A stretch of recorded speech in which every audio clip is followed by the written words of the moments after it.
everybody's doing all right. Trying to see if we've got anybody. It's saying my stream health is poor, so we'll see how this goes today. Don't have anybody watching just yet, but we should usually get someone after a little while. So we'll get started here.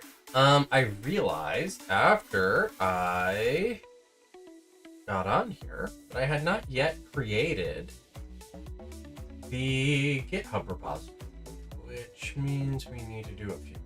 We need to copy this, so we have the correct name, because I already put the link for it in the description down below.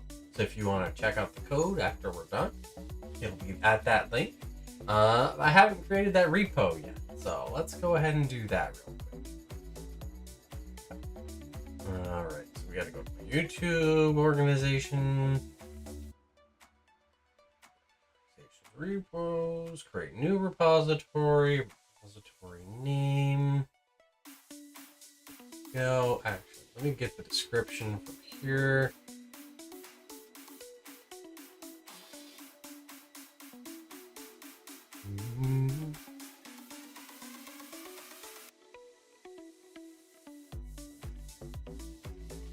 Simple.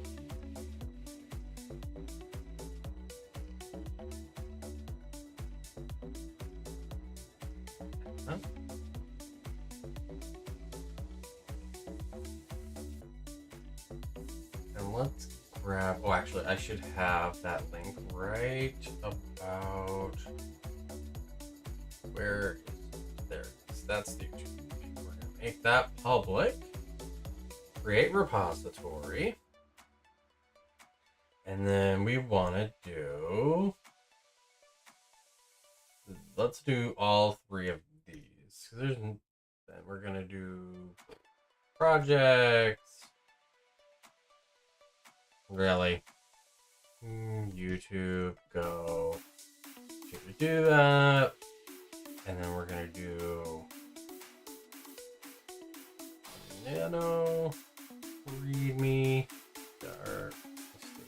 Let's do it like the way GitHub does it. When you tell GitHub to make a readme, it does the all caps thing. So, yeah, we'll do that too. All right, nano.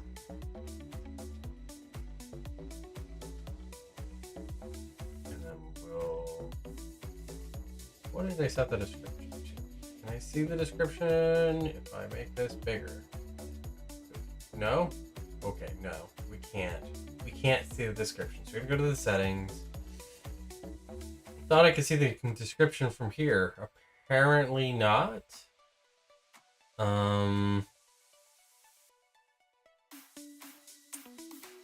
Well, you know what might help out is if we do this.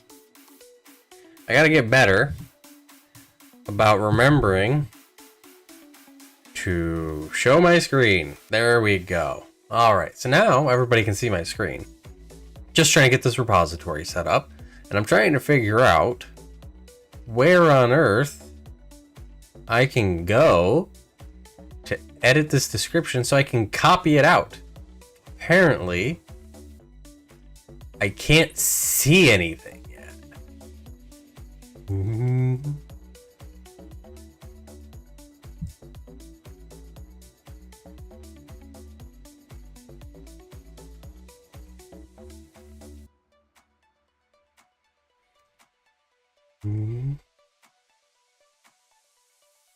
Nope, didn't want that. Let's get rid of all that mess.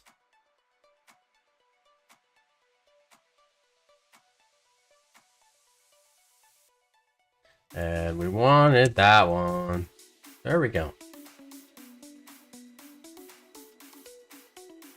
And then we're gonna do that. Actually, you know what? That was supposed to be one of those. There we go. Git add, git commit -m, add readme. Whoops. There we go. And now we can do that. Boom. Done. And then we come over here and we reload. And boom, there we go. Let me pull up the voice context. All right. Okay, so yeah, if you're someone who's not a huge fan of, let me try to get this microphone to stay put here. If you're not a huge fan of using YouTube's live chat and you're a member of our Discord server, you can jump on over there, and I am in the voice context channel monitoring that for any messages, right? So yeah, and if you don't know anything about the server, the Discord server, if you don't know anything about me, I run the Beginner.Code's Discord server. A great place if you want to go hang out, talk about code, talk about computers, get help with your code if you're stuck. If you want to help other people with their code, it's a great way to learn, to improve your skills, to get better. One of the things that helping other people really does is it helps you learn to think through how code works and what exactly, how to describe code. And that's pivotal in a job.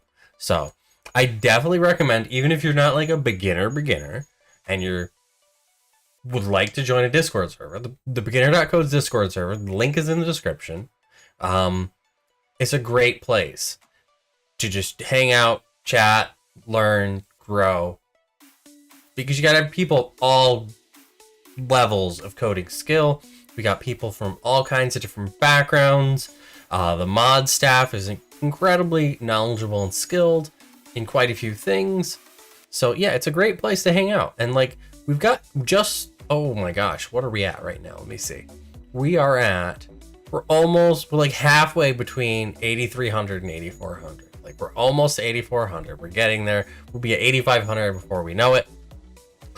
But even still, we have this great bot that we built that helps us organize all the help channels. So if you have any questions, you can ask in a help channel. It's not going to get lost in a conversation at all. Like, and that's not going to happen. We actively monitor the help channels to make sure nobody's in there just spamming. No one's in there taking over a help channel that isn't theirs. Nothing like that. So yeah, it's a great place to go learn, to grow, to get better at coding. It's just a great place. I definitely recommend going to hang out there. There we go. All right, cool. All right, so where are we at? So we got to figure out what we're doing. We're making a to-do app. Like, we have our Beginner.Code's Summer of Code. So if you go to soc.beginner.codes, you can see the current challenges up. We've got 5 days left. Our Arian has already submitted a really cool project. Don't forget to go vote for the ones that you think are the coolest. We can check out his project right here. He's got his little like to-do list app here. So you can see like a week view, month view. You've got projects, to do, or today. Pretty cool. I don't know if he's actively using this, and this is his like actual to-do list. So I'm not gonna actually click done on anything. I don't know. Actually, I'm trying to look at that. These are all from February, so I do think you can click done and be perfectly fine. And it is. Oh, I think it's using I think he's using Firebase for the persistence. So yeah. Interesting. Very cool. So what do we want to do here? Just checking Discord real quick. Nothing interesting really. All right. So what do we need to do what do we need to do to create a to-do app?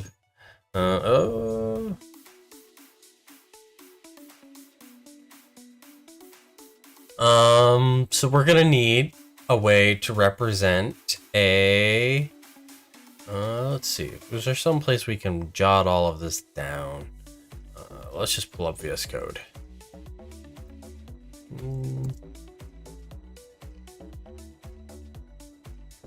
First up, we're gonna do. We need a way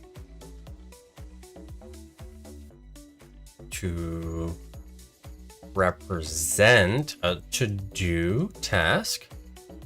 We'll just call that a task.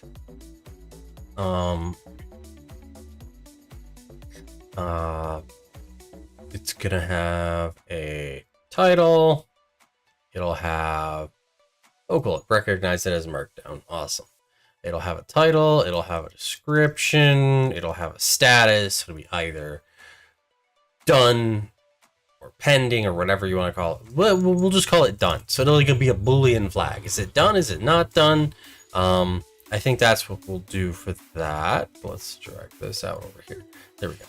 I think that's what we'll do. We'll call it done. So it'll be Boolean flag. And if we go back over here, what was the wrong desktop? I must have. All right, so we'll go back to here. Create a to-do, mark a to-do as done, and list to-dos. All right. So I don't think we need to do a whole lot. We just need to have a way.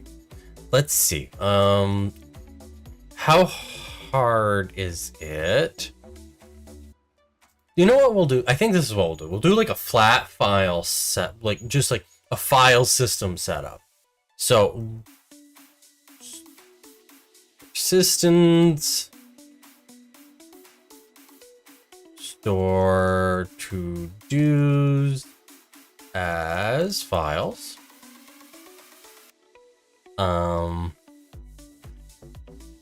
We're not going to worry about setting any due dates or anything like, because I'm trying to learn Go here. I did a 2.5 hour, 3-hour-ish stream last Wednesday, and I literally installed Go on stream. So that was my first time really using Go.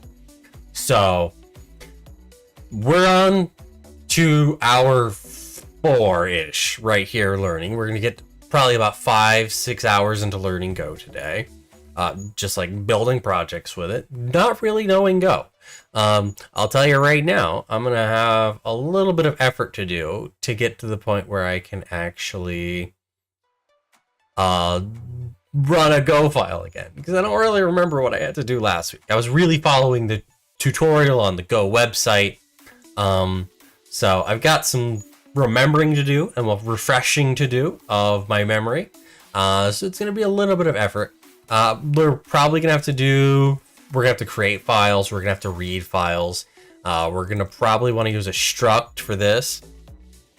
I'm not sure what the simplest way will be to store the files, store the to-dos in the files. Maybe there's like some kind of like C struct style thing. We can actually dump the binary representation of the task into the file from a struct, and then read that into a struct and from the file, and then we can modify them and redump it into the file. Or maybe we'll have to use JSON or something like that. It's not gonna be super complicated. Worst case scenario, we can like, this is simple enough. We could come up with our own thing. So yeah. All right, what next? So we want to store to-dos as files. We're going to represent a task. It's going to have a title. It's going to have a description. We're going to store it as files. Interface.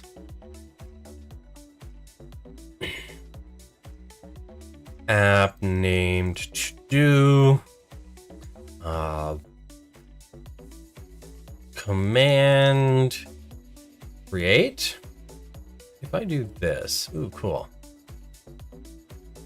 We can get some highlighting in here. I'm going to use the code there, the code highlighting as just straight up highlighting to pull out words so I can just glance over and see. Create. We're going to have a create command. We're going to have, what were the things we had to do? We have to create. We have to mark as done. So that raises another question. So like the idea here is we're going to I think that's how I'll probably do it. So, command done. Whoop, choo-choo train going through. Never mind that. Hopefully it's not too loud. Hopefully it's not gonna bother. Looks like we did have somebody jump on the stream at some point. Got a 13-second average view duration. So thank you for joining and watching for 13 seconds. I really appreciate it. All right, what next? Let's see. Who knows? You might still be there and YouTube is just being wonky. I've noticed that in the past. It'll be like, oh, there's nobody here, and I've got people in chat talking, and it's like, okay, that's cool. Let's see. So the done command is going to be a little weird because how do we identify which to do is the one that is done? And so the way I think I'm going to do this, I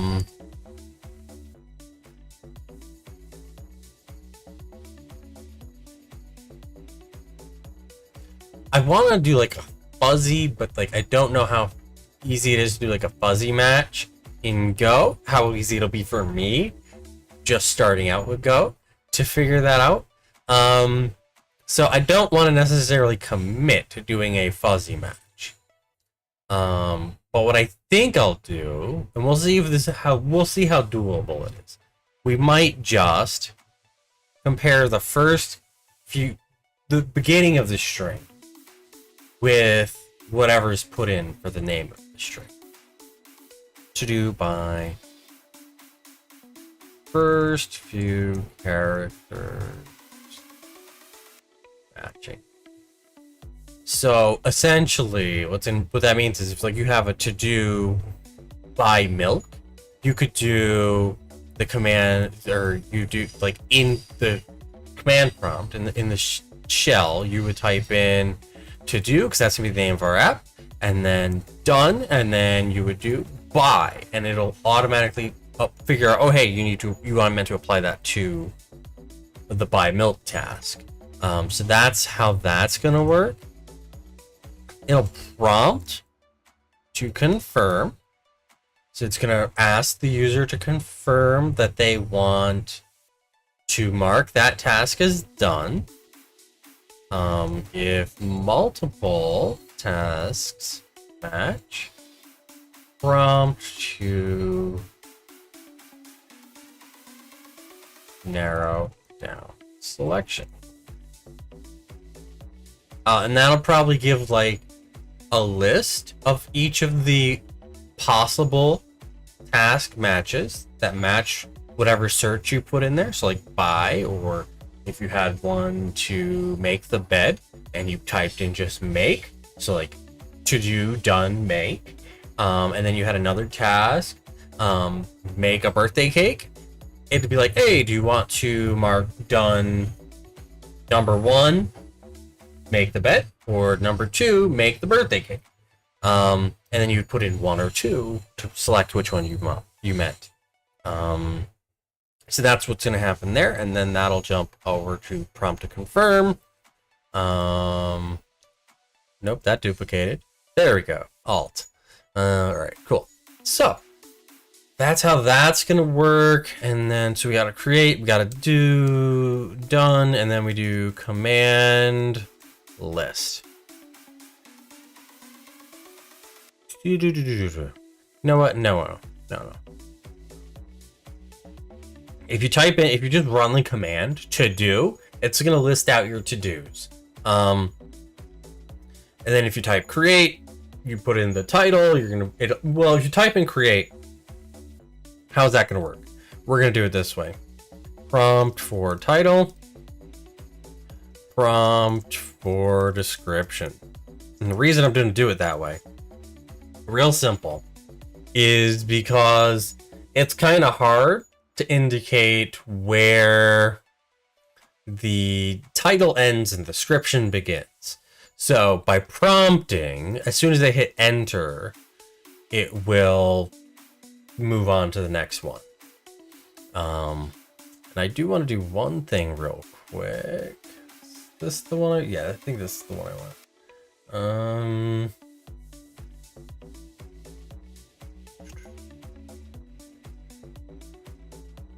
All right, just testing to see because it's scrolling by and I just want to make sure it's not super crazy flying by on the screen. So, all right.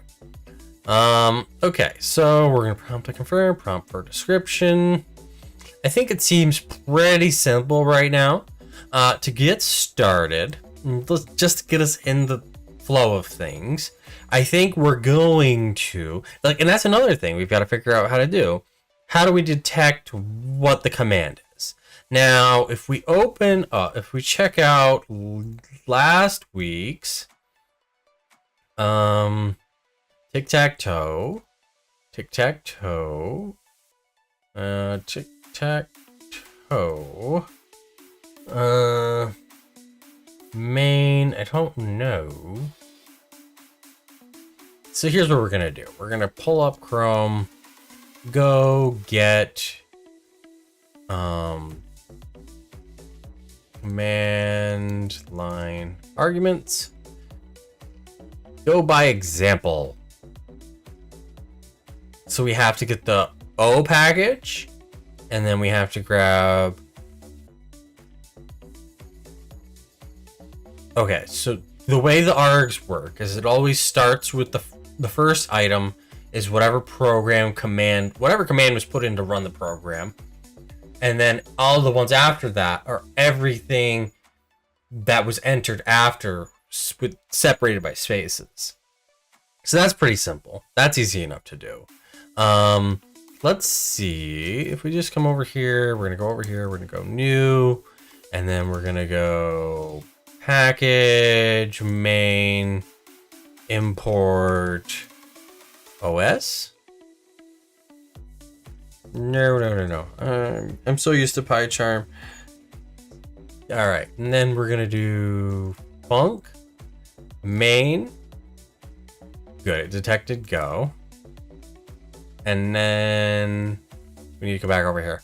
Oh, okay, that's right. Yeah, you can do the little walrus equals, so you don't have to say what type it is, which is super nice. It infers the type. So args equals os dot. Thought it was uppercase. It is uppercase. Did I misspell something? No. Okay. Almost forgot. There we go. And then we don't want the first arg, so we're gonna do that. All right. So it looks like they've got string slicing or like array. They've got slicing like we have in Python, which is real cool. And then we can do, let's import fumpt. All right, there we got fumpt, and then we can do fumpt dot print line uppercase P, lowercase l. All right, all the little things we have to check. And now, to do save, and then we're gonna do go run to do.go.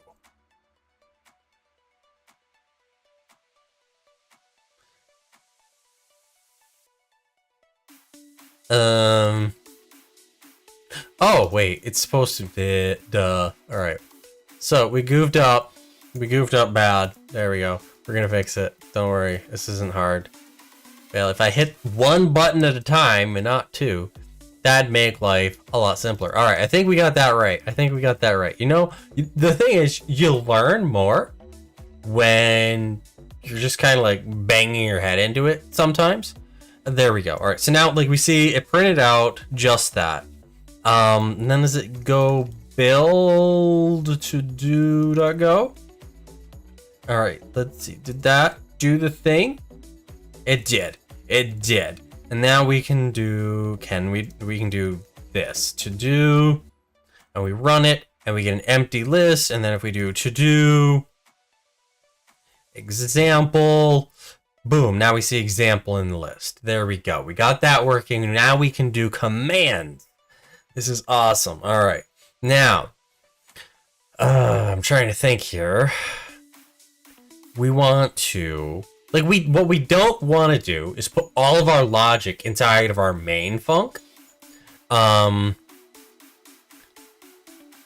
So we're going to create functions for each of our commands here. And so I wonder, go which statement? Switch go by example. Yes, there we go. Awesome. Cool. And even better, it does not look like I have to break. So that weird ass behavior from C, probably some other language too, no longer exists. So that is awesome. Easier because then I can come over here and we can do, well, let's do this. Hello. All right. So whenever you enter, it's going to say hello. And then we're going to do switch. And we're going to tell it args. We're not even going to do args. We're going to do, what happens if I do right? How did I do that? There we go. Figured it out. Command. And I'm going to do this. We're going to do this real quick.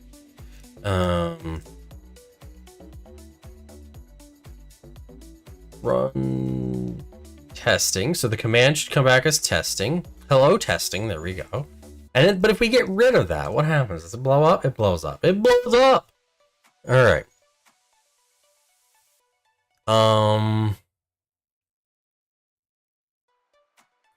Just go have a ternary if. Go ternary. Yeah.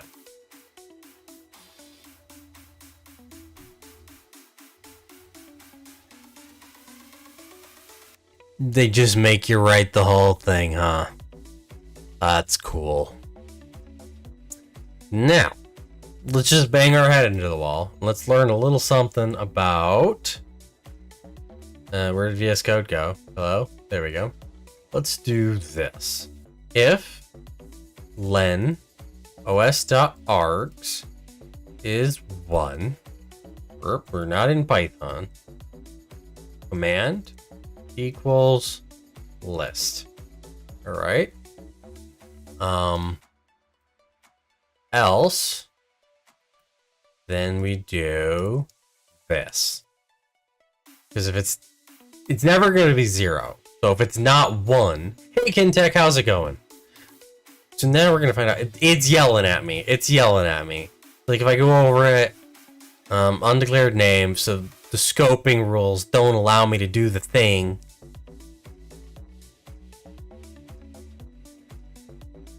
All right, so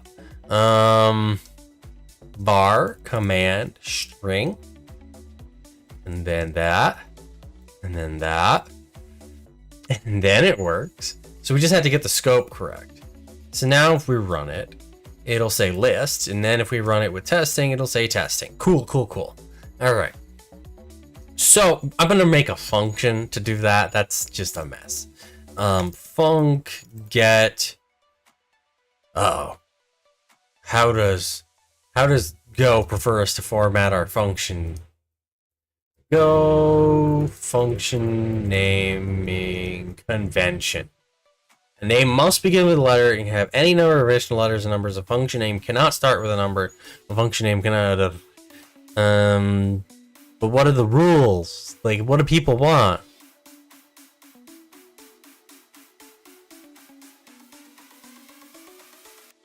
Okay, that's what they want. So they want a camel case there.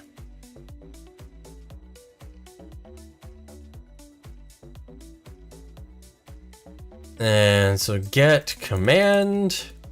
This is going to return a string.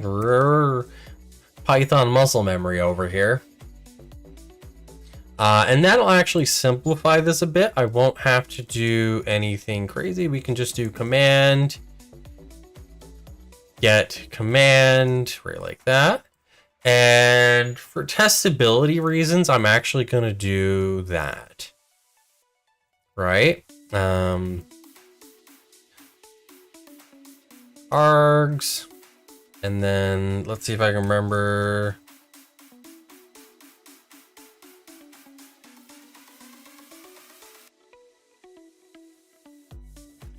Trying to remember how you do args. Go function args.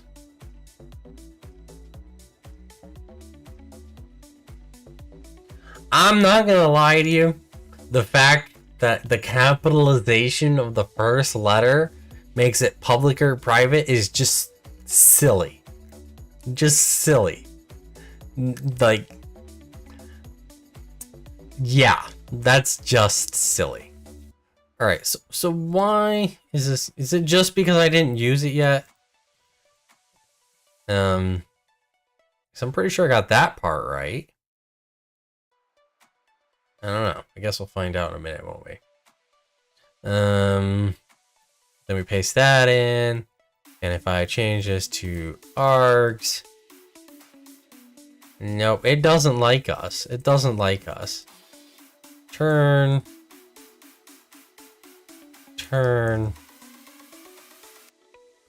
And we want to use args, not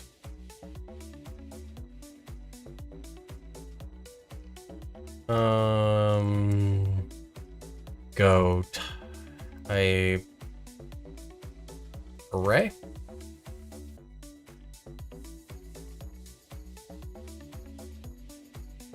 Oh, it's the length and then the type. All right, cool. So we're gonna do toString, and then we're gonna do. Can I just do parentheses? Yes. All right, cool, awesome. Well, it's not a slice of a string. It's an array of strings. That's what args is. It's an array of strings. So I think I've got it right now. I guess we'll find out in just a moment, won't we?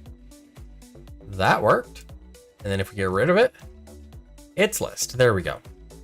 So there we go. Now we got this a little bit nicer, a little bit neater. And then we can do our thing with the switch statement. Switch.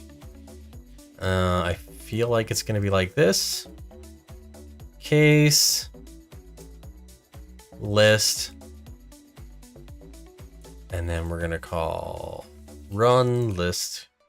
Or we're going to call it list command.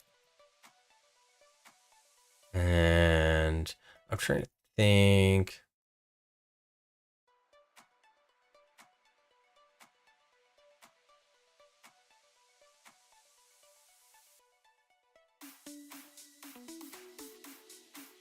Okay, fancy. All right.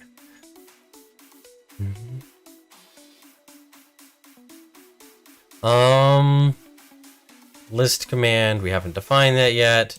And then we're gonna do case. It's actually over here, right there. No. Why are you doing this to me? Oh, I see. Boom, that's what we wanted right there. So our commands are to do without anything, and then we're gonna do create, and then we're gonna do done. So then create,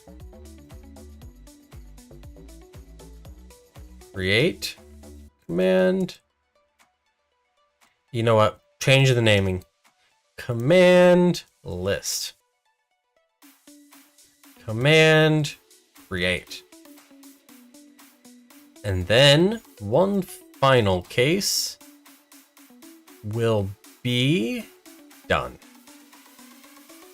Command done. Right like that. And then we're going to have our default case. Print line. Command not recognized.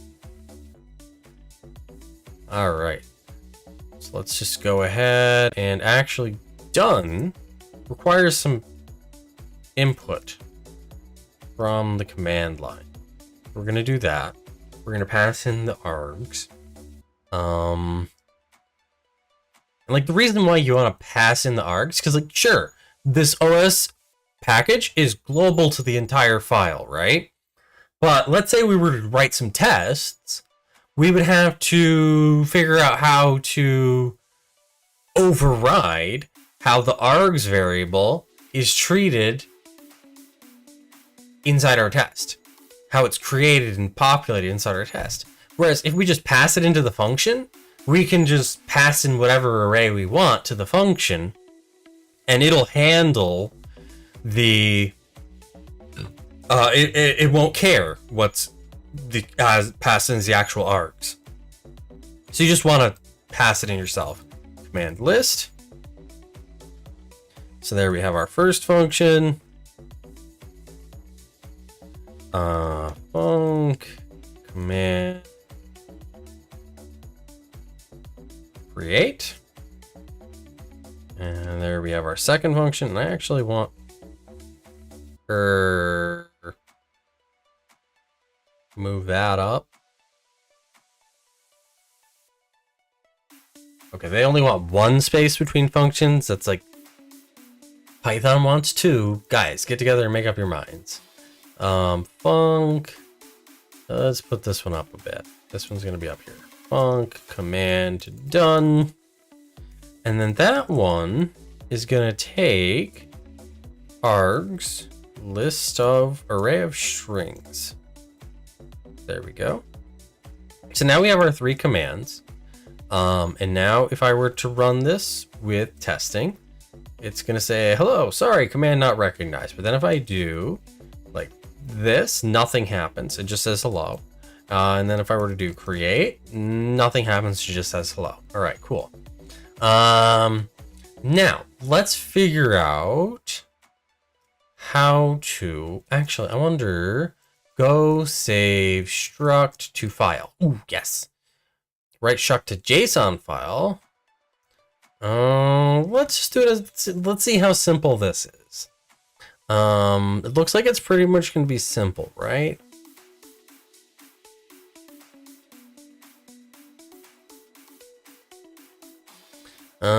Write file, test JSON file. Okay. It's returning. Why would you call that file? That's not like, is that a file?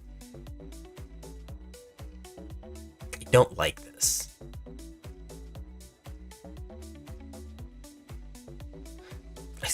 That variable name makes me wonder. I don't feel like this isn't creating a file because you haven't named it anything. So you aren't creating a file. Okay then. All right, moving on. Moving on. So we need to do what was the package name? Encoding JSON. I'm hoping like that is that thing, but not used. All right, cool. Create, and then I think title s font dot n f. And then we're gonna do and S. Why are you complaining? Oh, right. I've got to pass in a variable, so I think we have to do string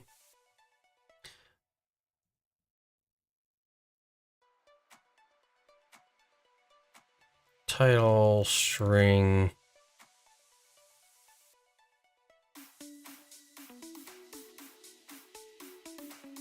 I think I did it a little while ago. Now I can't remember how to do it.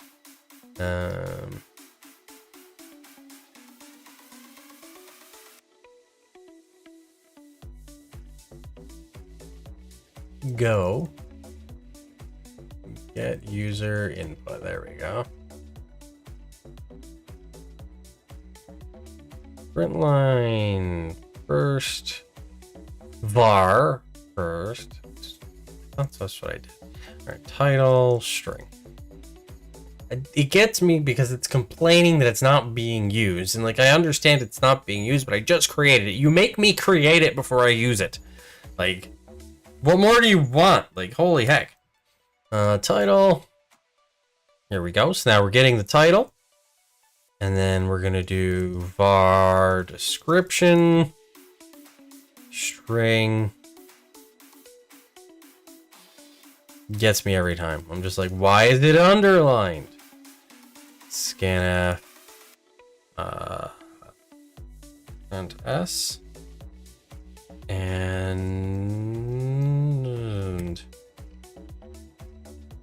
description.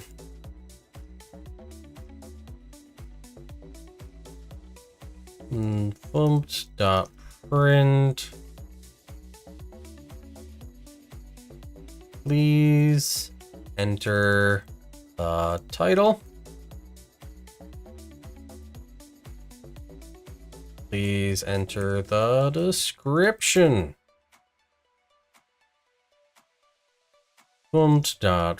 Print line created. Or actually, printf created.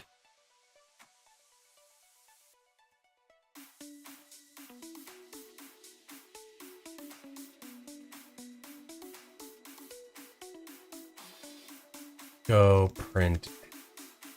How does that work?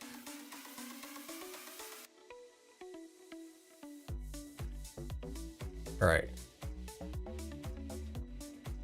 Created %s, and then we give it title. I think that should do what we want it to do.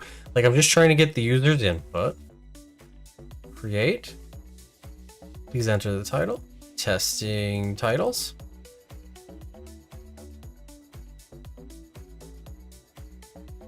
What?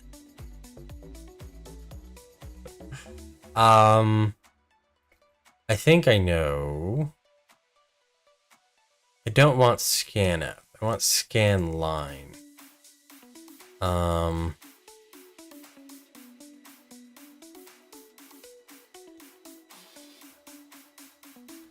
Let's try that again. Testing.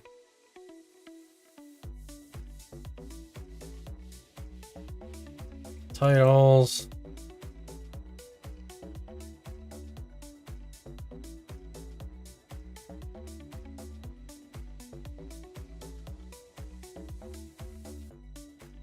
Oh, I know.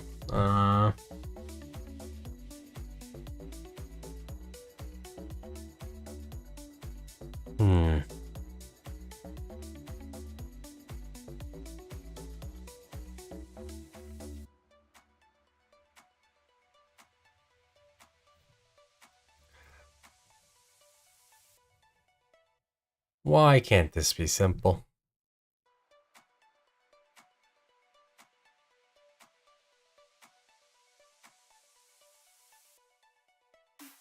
Oh, wait, hold on. So we want to get scan. We want a scan line.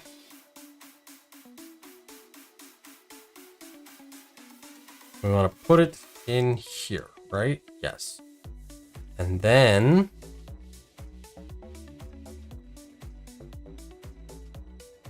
testing titles. All right. So then the question becomes, why is this like that? We'll do the same thing, I think. Scan line. Run it. Testing titles. What am I missing here? Why is it doing that? Why is it just jumping right through my scan line?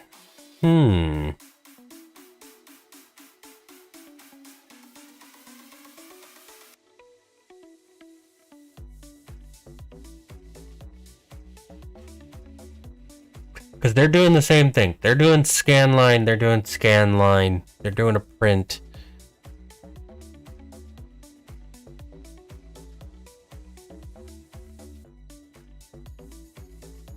I'm confused. Let me look at it again.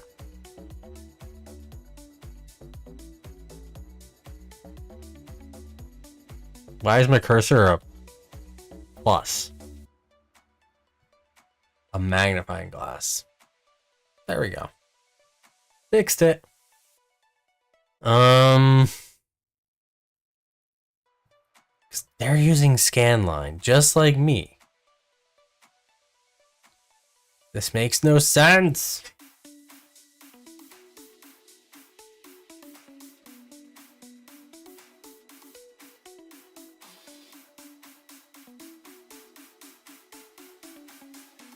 Go scan line, not waiting for user. Hey, right away.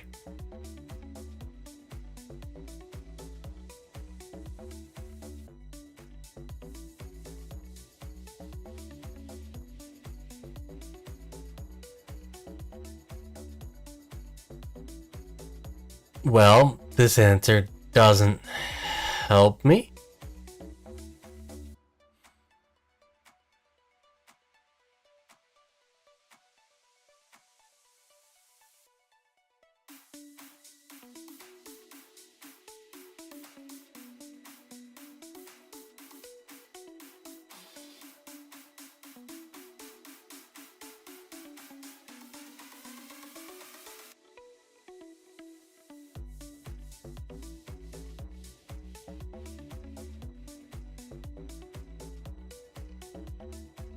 They're using scanf, I'm using scanline. So what is happening? Why are you doing this to me?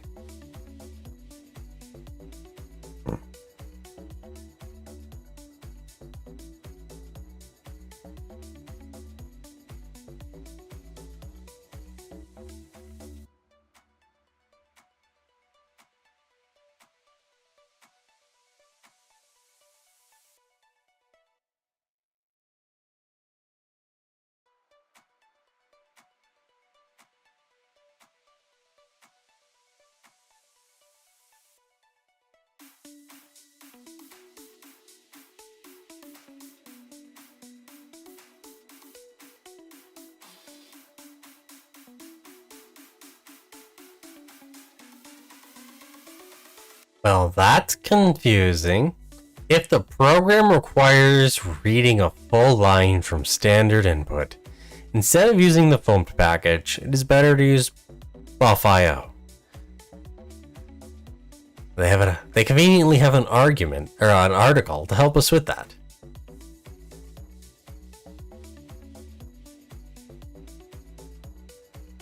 The buff.io package is better suited for interacting with users via command line interface.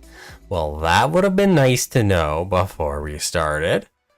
All right, so here we go. Let's go learn buff.io now. All right. So we still need Fumpt to print stuff to the terminal.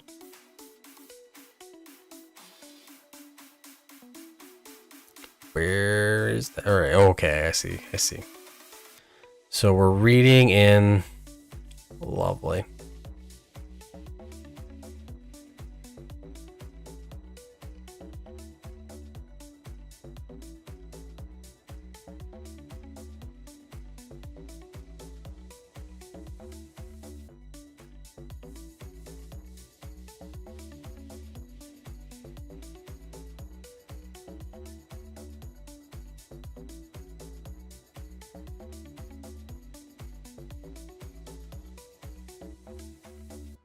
Okay, cool. All right, so let's go ahead and let's get the buff.io package imported. Buff.io. Simple enough.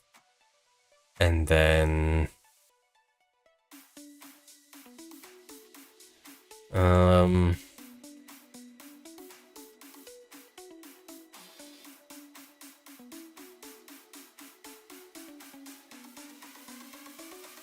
hmm.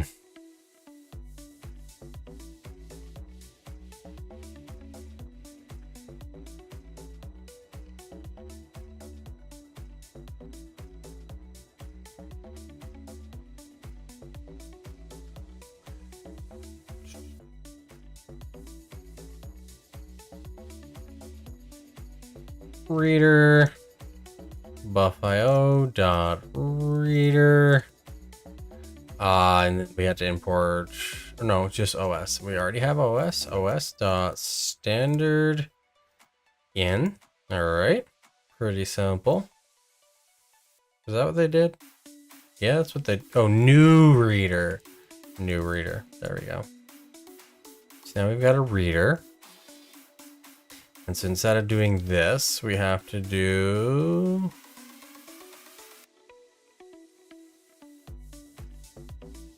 text equals reader dot read string. And we're looking for that new line. And this is going to be title. I have to. Oh, it's just complaining that I'm not using it, right? No, I'm using it. What is happening?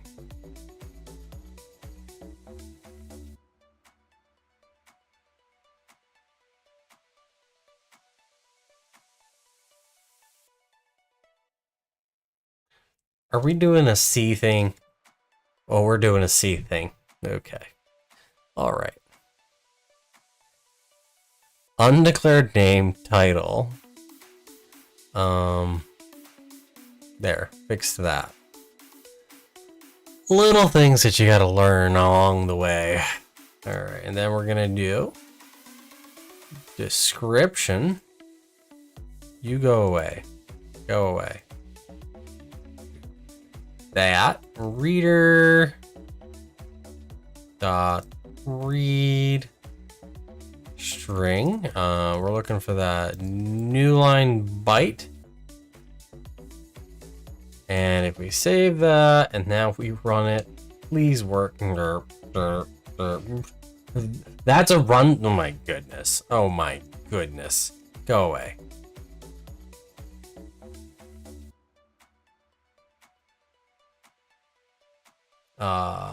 Testing titles. All right. So let's try. Let's uncomment that, and then we're just gonna do print f description.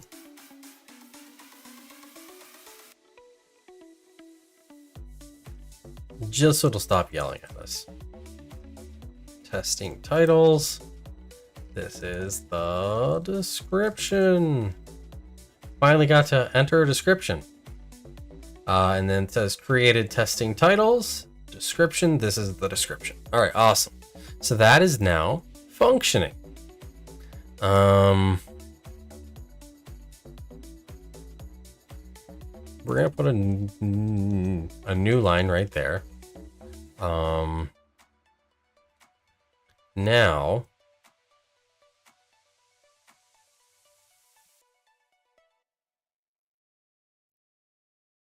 func get user get new task info. This is gonna return. How do we do a multi-argument return? Can we do a multi? Get new task. Can we do a multi-argument return? Go return multiple values. How do I do that? Is it just a comma? You gotta put the, okay. Yep, so it's just basically a comma. That makes sense. Task info. And then we do string. Yeah, I'm not ignoring you. You're just, your message came through right as I figured it out. Thanks for the help. All right, so then we do that, and then we paste in our code, and then we return title and description.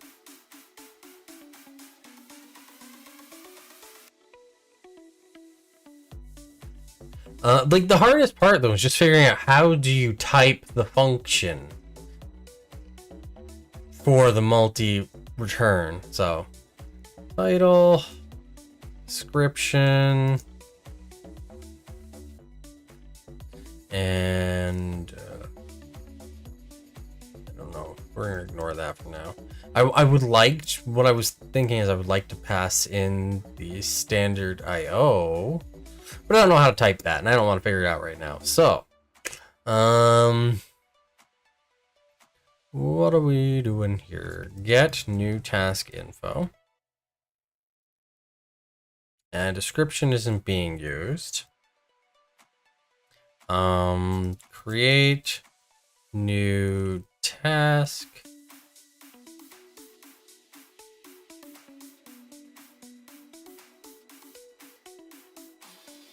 Title.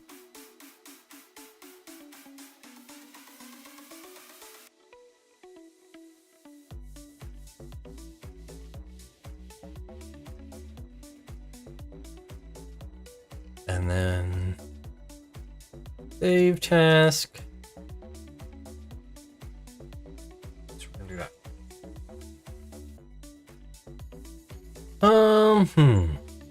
Func create new task.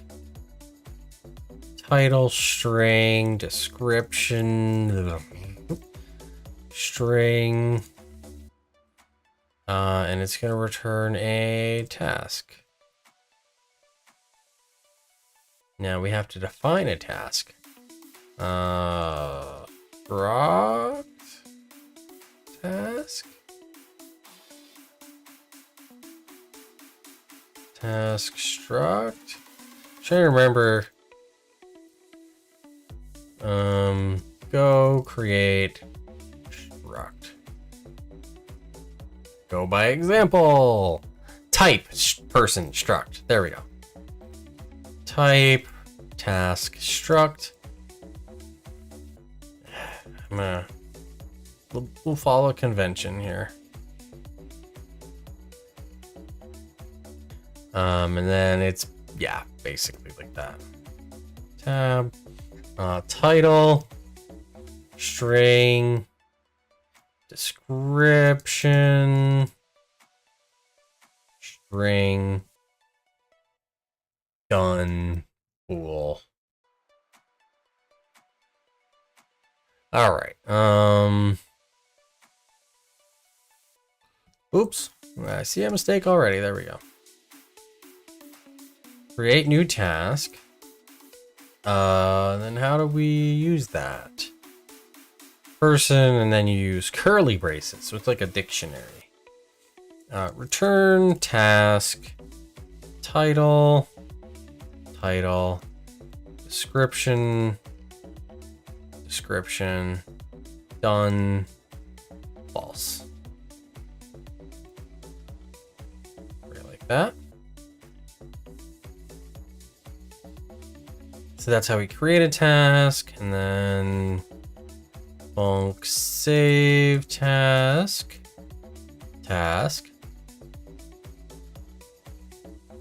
Is it gonna let me do that?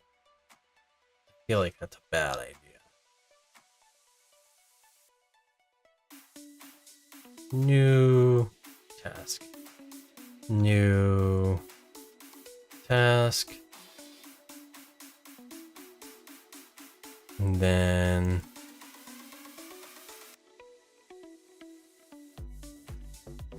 boom. Now we have to figure out how to use JSON. All right. Encoding /JSON. And then content equals JSON dot indent, Marshall indent. That's what they used. T, right? Is that what they used? I don't remember at this point.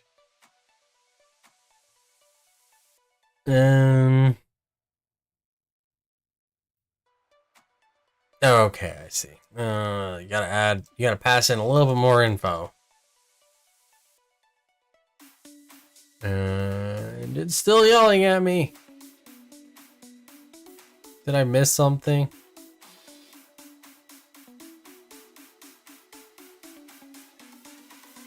We're just gonna ignore all the errors. There we go.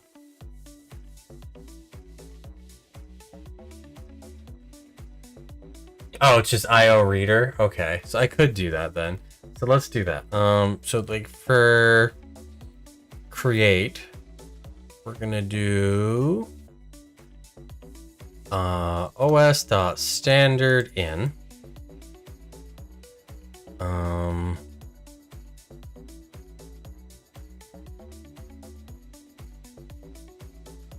Stream or F. We're gonna call it F. And then it's gonna be io.reader. And then we have to get IO. We're passing in an IO reader. And then we pass that into here. We pass that into here. F io.reader. And then we do F, right like that. Cool. So now you can inject that for testing.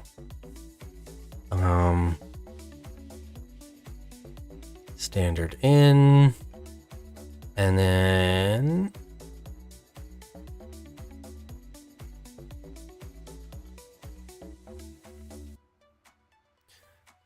so we're working on saving our task.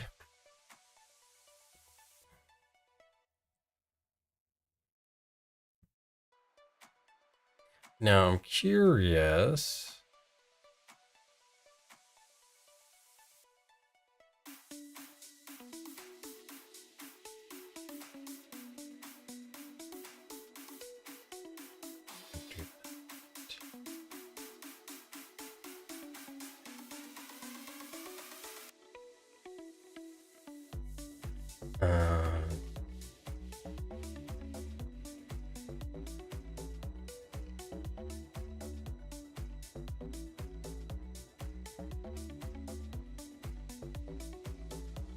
Why are you complaining?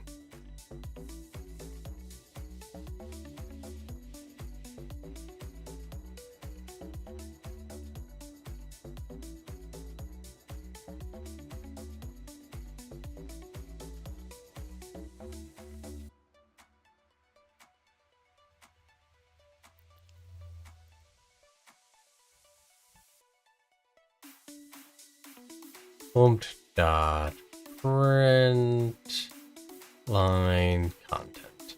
Get that. Stop. Is this gonna? This is gonna blow up on me, isn't it? Yeah.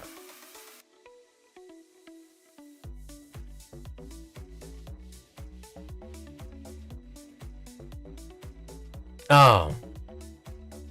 Yeah.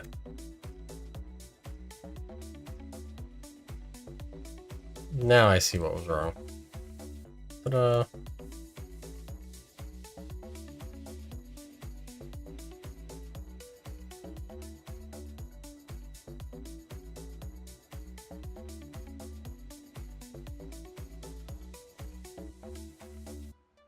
Interesting. We'll see how this goes. Yeah, gotta get used to the fact that you can redeclare things, and that is a problem. Python let you do it, and then I would understand what the stack trace means a lot faster. All right. Now, this becomes a question.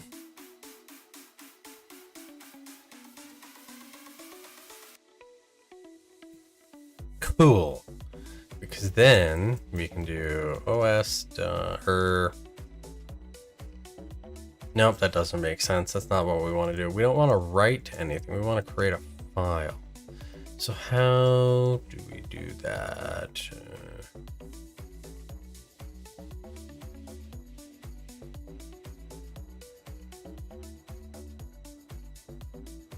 How do you type a function? Like if I wanted to pass a function to something. Gotta get IOUtil. IOUtil. IO to IOUtil. Slash, not dot. You go like that. I'm curious. Does it? Yes, it does. Nope, that doesn't do what I wanted it to. Never mind. I want to go back to PyCharm. All right. So we're going down here to save, and then we do.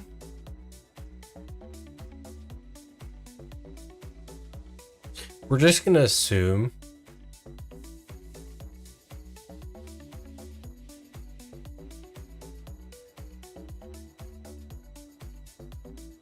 I'll have to experiment with that because because we're about to use a function to write to a file, and I want to override that I want to be able to override that somehow. But for now, we're not going to worry about it. So we got to do IOUtil dot write file, and then it's going to end up being t.title plus json.json. We might create a function.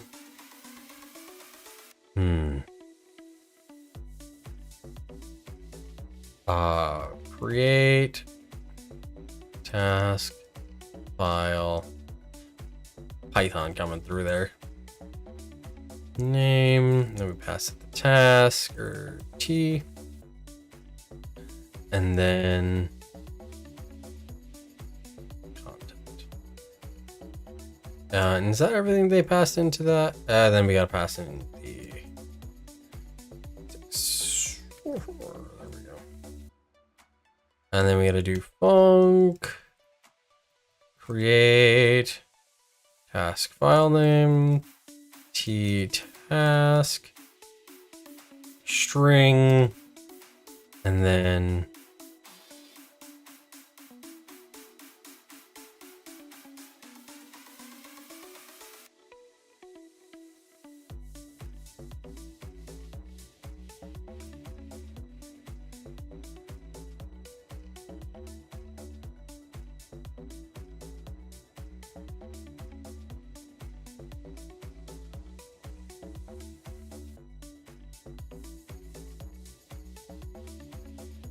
there we go, and that's going to return a string that's going to have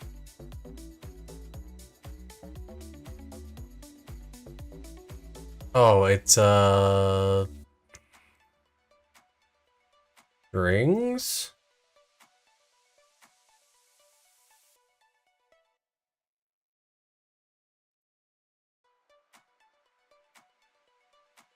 Dot replace.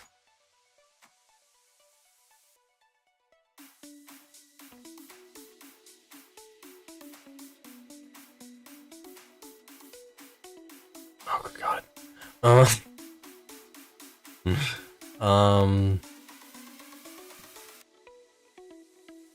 We'll figure this out. Just right. Var slug string, and then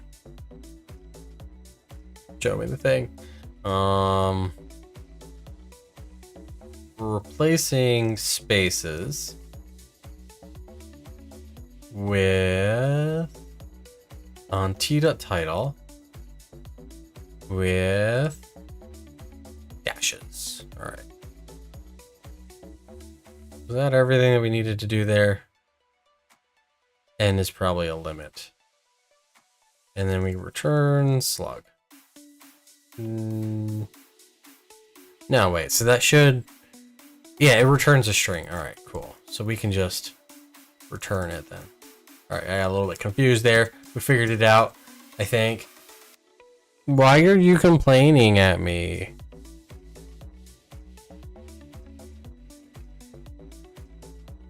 Tell me what it is again.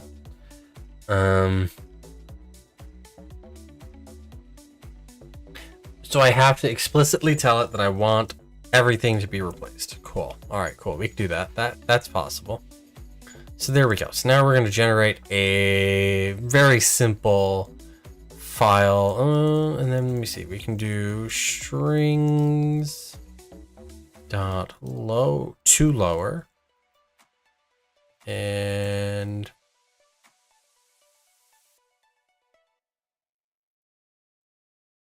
there we go. Does Go have piping syntax? I feel like I've never heard anybody mention that it does. I feel like it doesn't. It'd be really nice right about now. All right.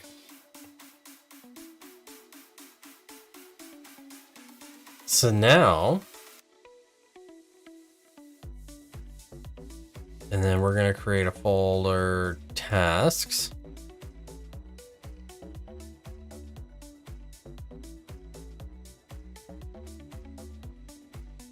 And now let's make dir tasks. Now ls tasks is empty. Pretty simple. And then we're gonna do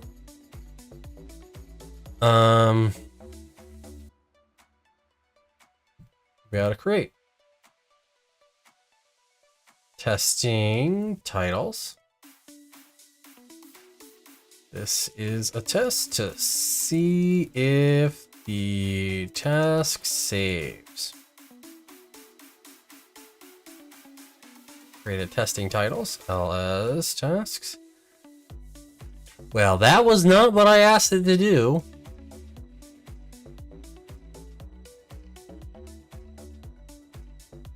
There is a empty file. What happened here?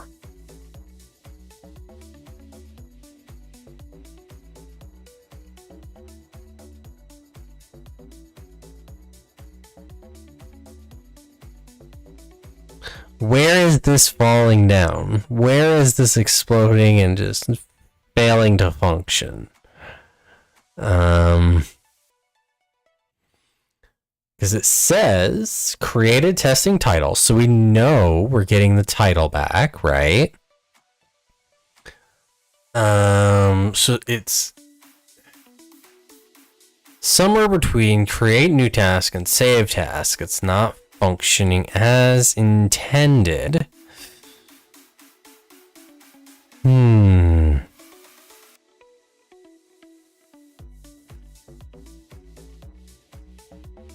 Can we do this? Print line. It's not yelling at me.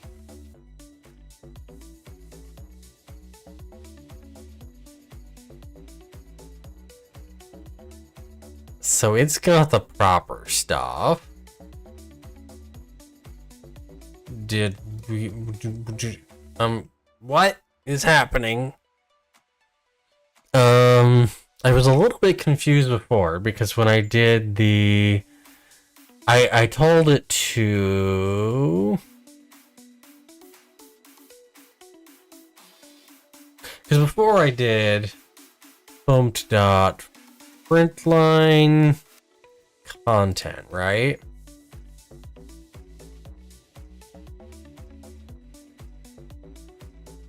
And it just printed out two numbers, which is odd. It shouldn't print out just two numbers, because those two numbers, if we do, let's just pull up Python real quick, and we do chur 123, chur 125. You see, I was a little bit confused earlier when I saw that because I figured it was probably the characters in the bytes coming from Marshall indent. So for some reason, it's not doing the thing I need it to do. So, I'm back over here. Did I miss something?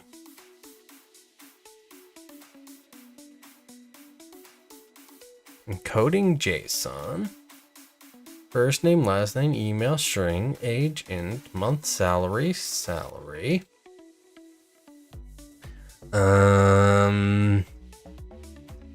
Why is it blowing up like this?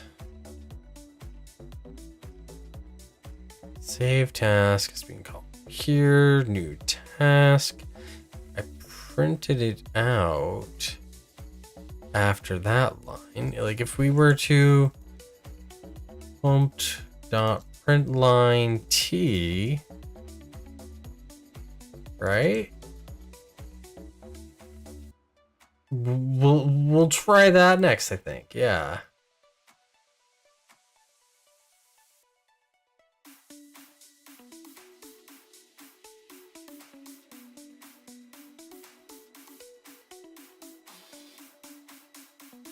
Error.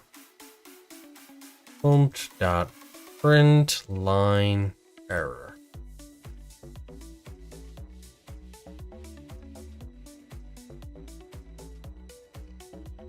Nil. What?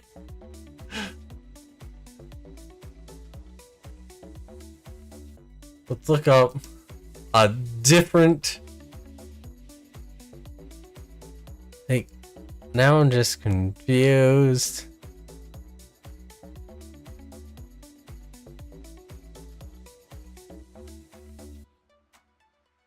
Because it's the content.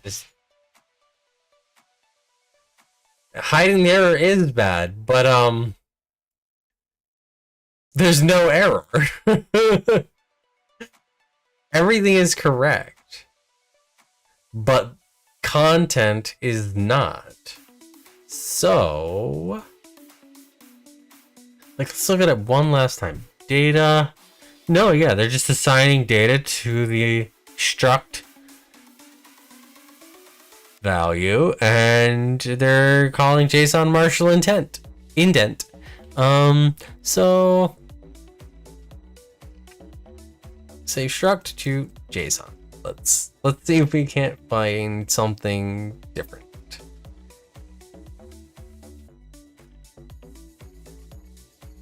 They're just saying Marshall, so let's just do that. Let's just do that.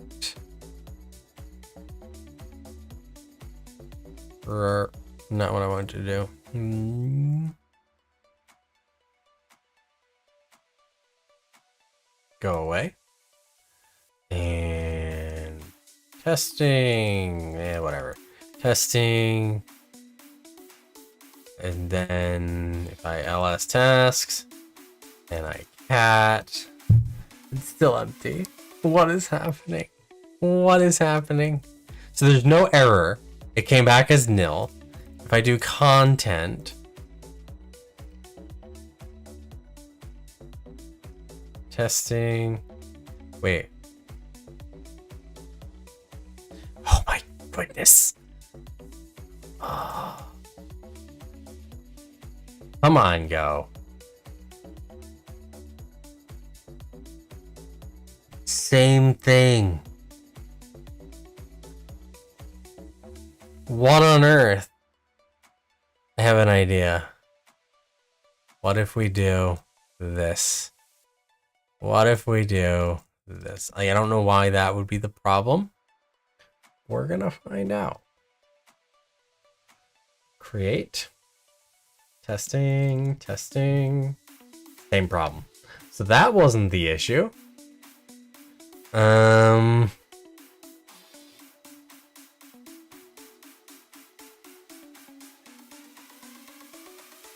Like, something is going haywire here.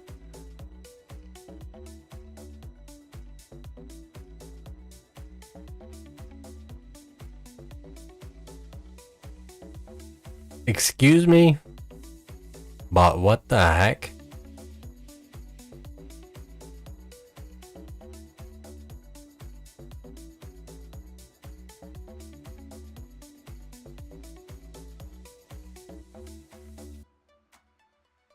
scroll down, look at the answer.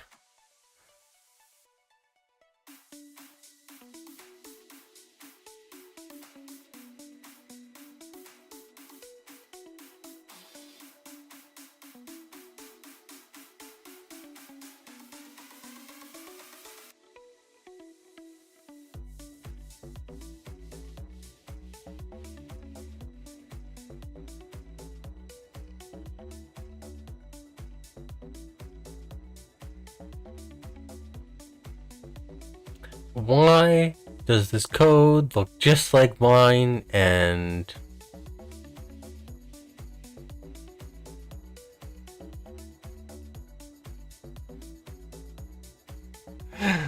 oh my goodness.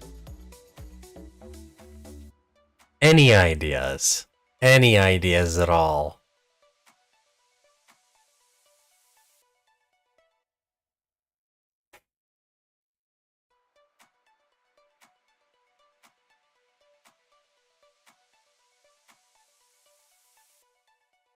Well, that's what I just checked. Like this right here, you see it's printing this out right there, right?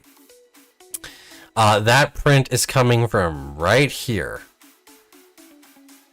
So create new task is indeed creating a task with the proper values in it.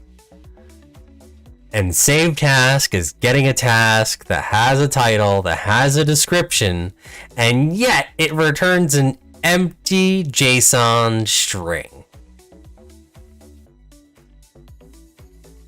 So I don't know what the heck is happening.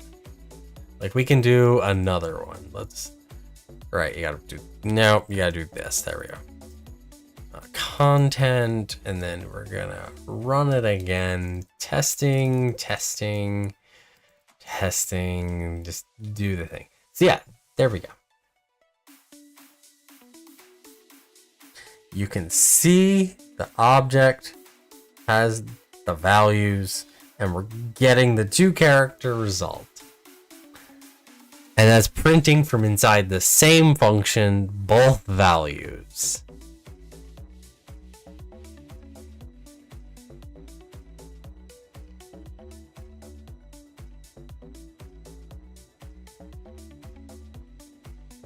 And like even get task slug is having the same problem.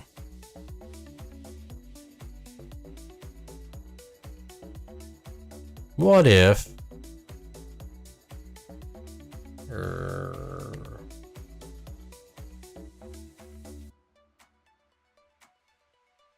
is it a star? It's a star. Okay, cool.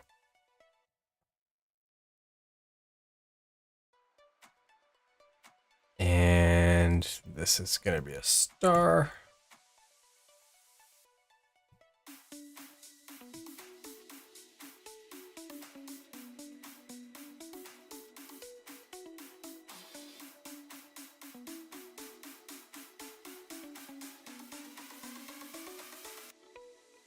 I mean, but that shouldn't impact this line right here.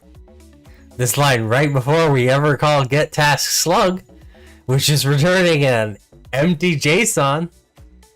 So the issue is coming here, as far as I can tell.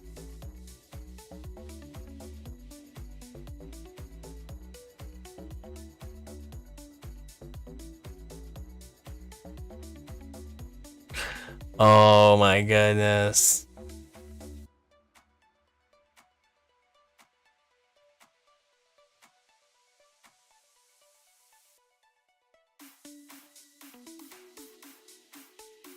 I don't think the replace arguments in the wrong order. Yeah, they probably are. T.title, and then we replace space with dash. And then if I do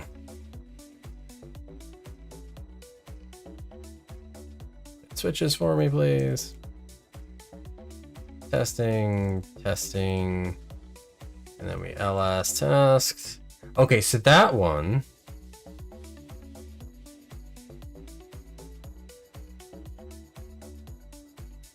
So why is Marshall not working? So you were correct on slug being wrong. And we have fixed that problem. Kinda, sorta. Why is there a question mark? I didn't enter a question mark.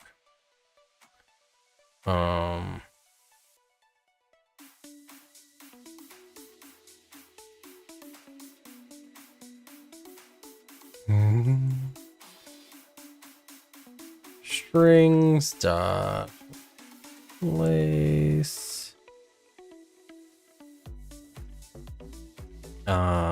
title, new line with nothing, 1.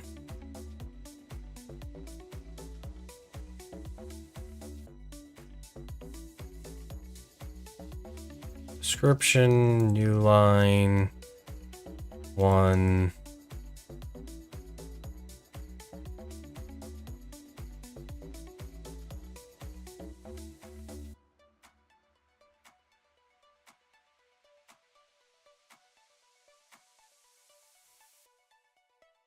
Alright, so we got rid of the new lines. Now if I ls tasks, yeah, that fixed the question mark issue.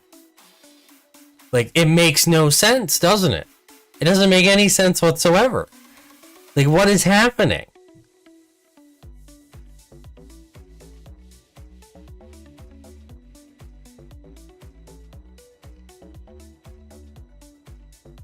Like, do you have a link for what you tried? You'd have to share it in the Discord, I think. You might be able to share it, actually, because you're a YouTube mod for me. I don't know. I don't know how the link sharing works here, honestly. I did not anticipate this being the hardest part.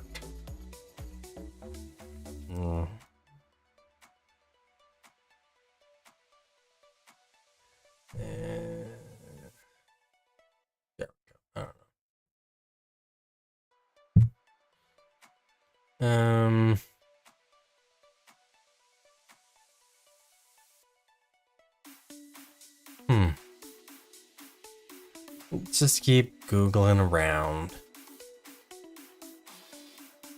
Like, I'm very confused because everybody else is doing it this way.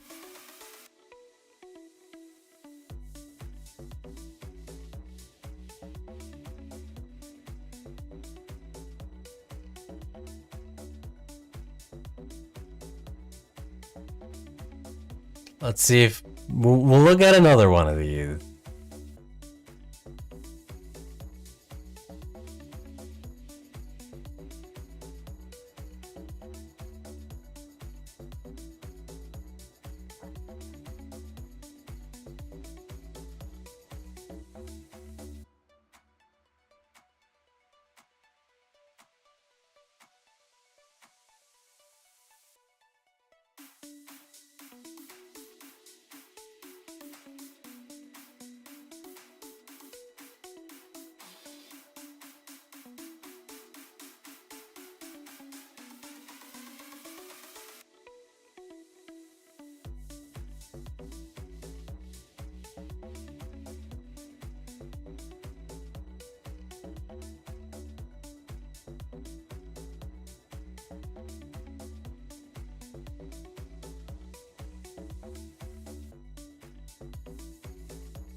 That doesn't get me anywhere.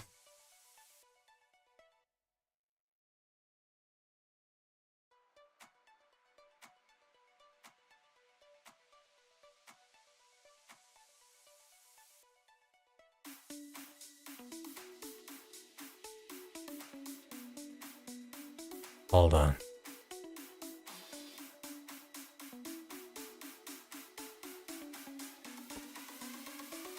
Just figured it out. I think I just figured it out. Oh my goodness. Oh my goodness.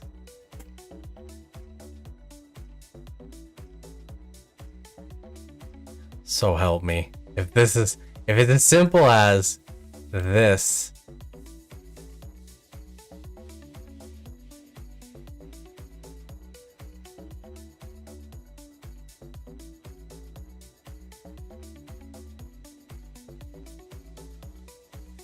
Oh my God.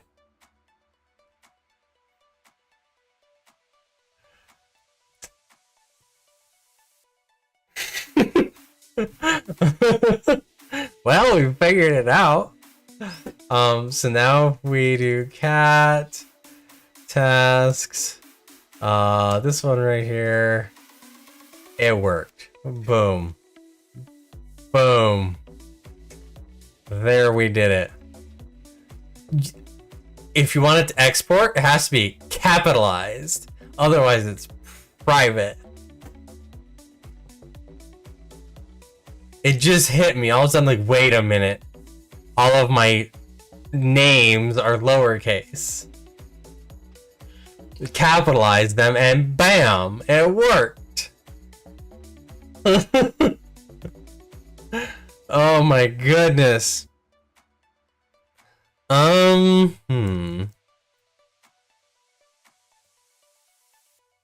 Probably. I don't know. I don't think it really matters. We're just gonna do that and that. That.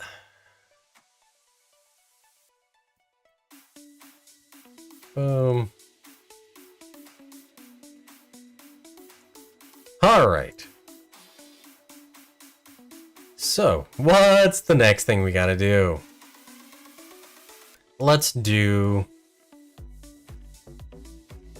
func load task tinder.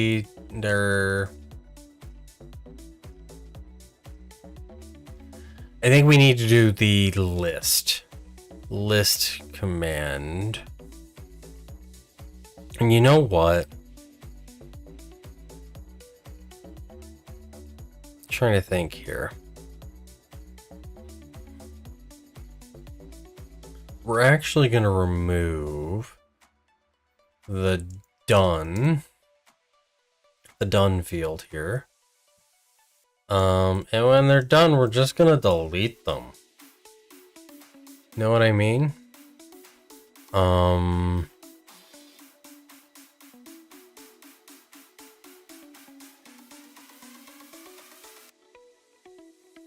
Func get tasks array, and this is going to be an array of names. Get task names. It's going to be an array of strings.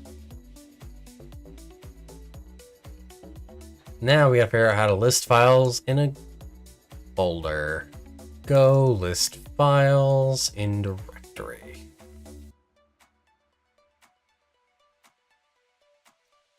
Reader.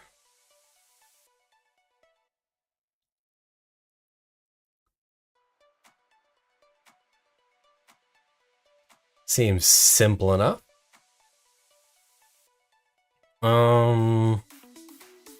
Tasks.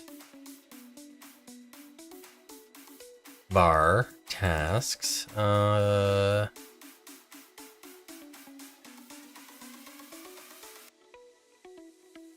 Is it? I'm trying to think how this works.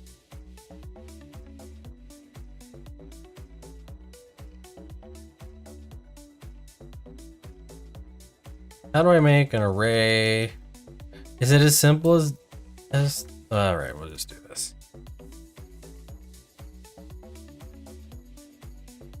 And then files io-util dot reader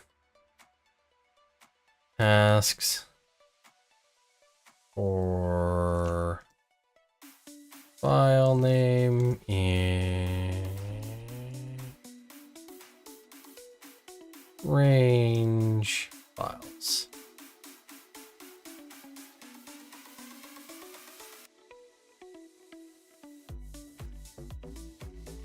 I think you retracted the message. I like saw the message, read like 2 words, and you retracted it. So I'm assuming I did what you're suggesting. I don't know. File name.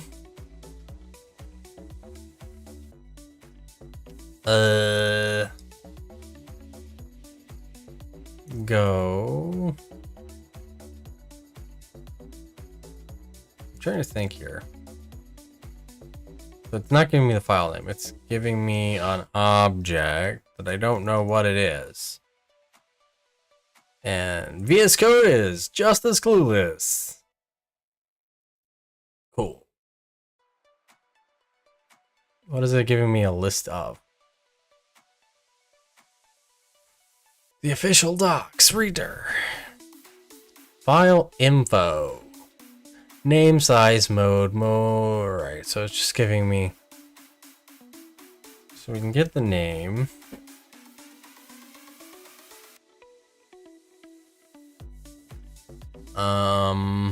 Go split string. Go get file without extension. This might be a better search.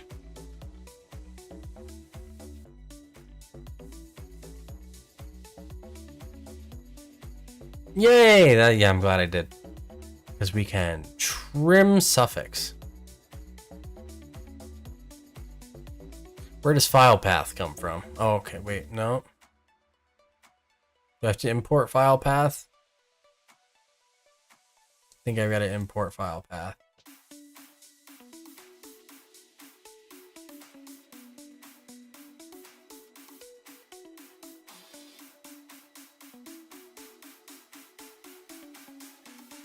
And then,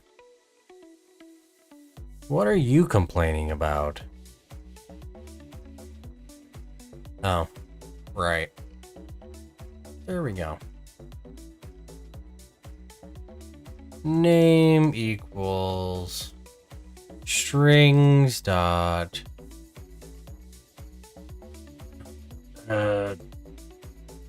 trim suffix on file dot name, and then we do file path dot ext file dot name and tasks dot append. Oh, I see. Interesting. Cool.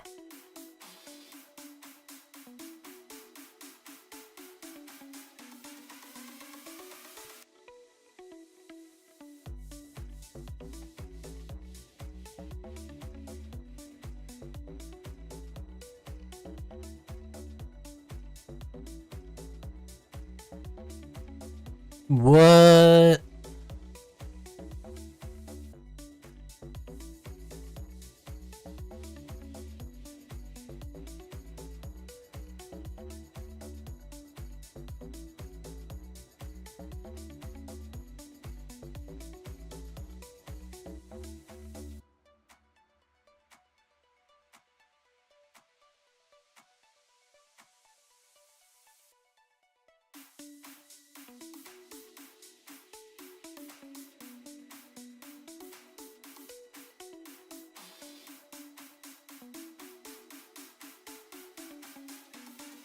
Is that?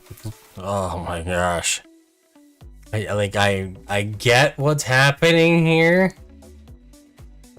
And it's part of the reason why I'm just like, I'm not a functional programmer. I just can't.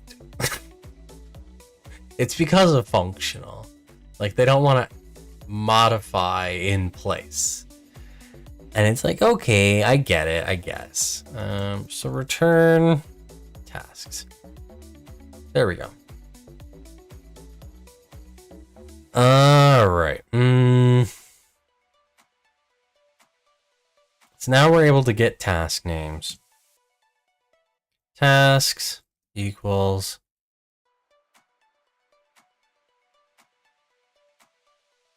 Did that make sense? Yeah, that makes sense because we're gonna do func load task slug string, and it's gonna return a task. And then we gotta do return. Oh dear. How do we do that?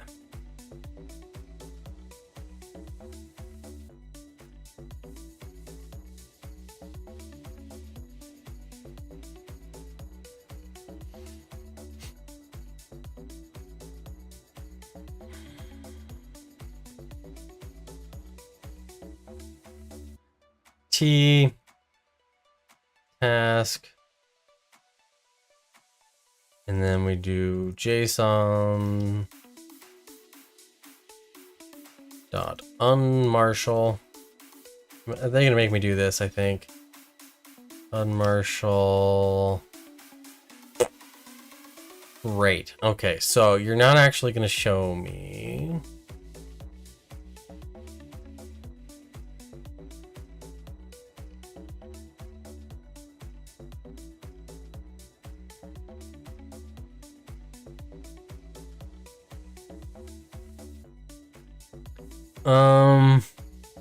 But how do I read?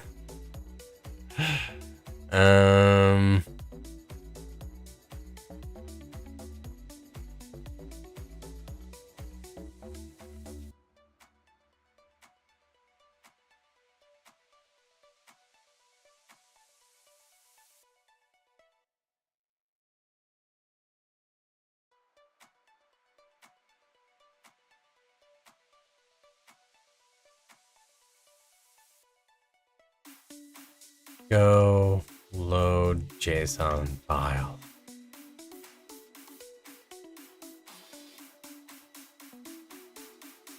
I just want one thing. All right. Okay. Like, we're assuming everything's just gonna work because I don't want to deal with errors right now. I just don't want to deal with errors.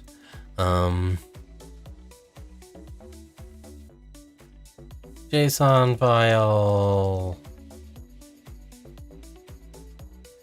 equals, and then how are they opening it? os.open slug plus .json for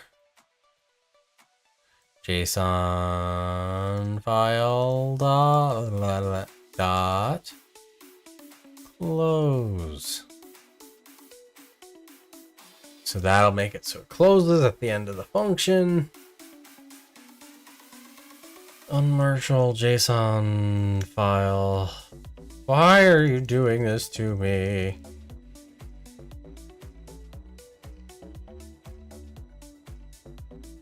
Is it as simple as that? I guess we're gonna find out in a second. Let's keep scrolling.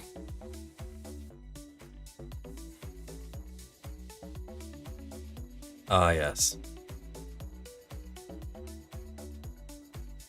JSON content equals what was it?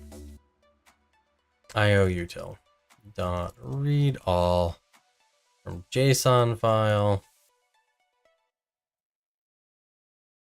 content, and I think that's literally everything we had to do there. And then we give it a reference to the task, and boom, load task.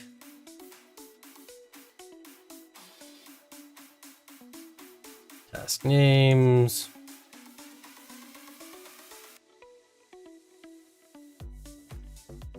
And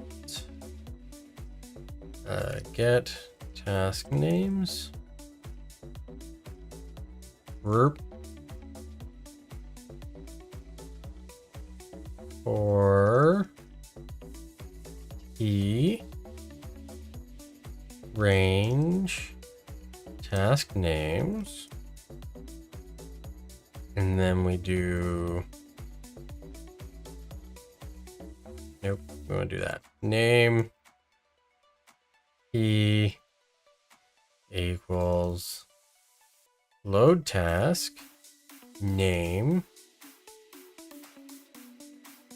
And then we will do font.print line t.title.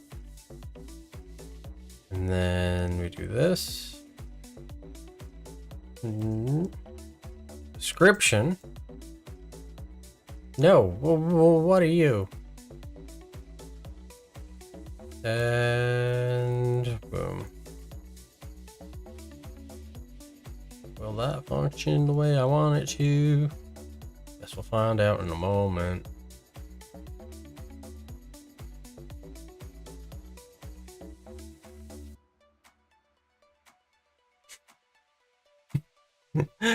Oh my goodness.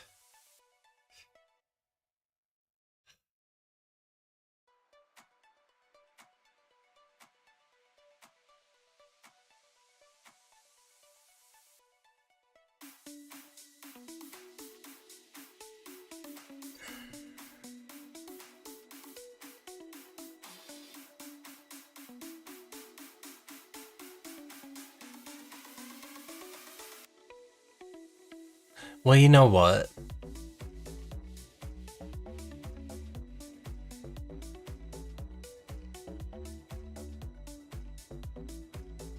Why are you complaining now?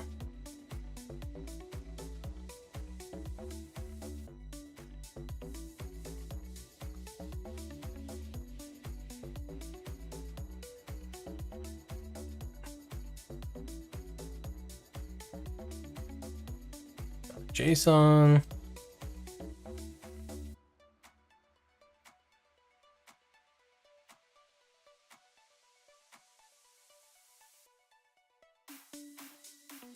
That's why it's complaining.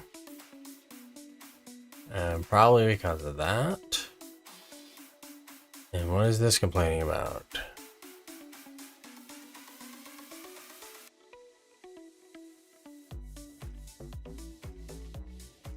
Can we just ignore it? Oh, looks like we can. Hello! It printed nothing. What?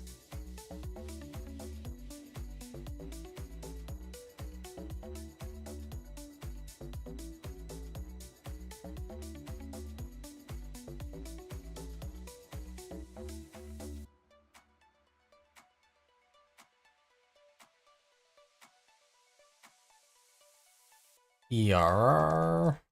If ERR is not equal to nil. Fumps dot print line error panic. Thank you.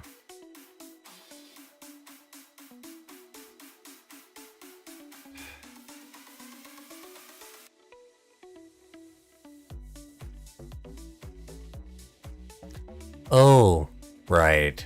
Yes, I now know the problem. Tasks slash plus boom.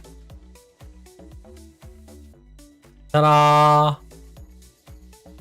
All right. ls tasks.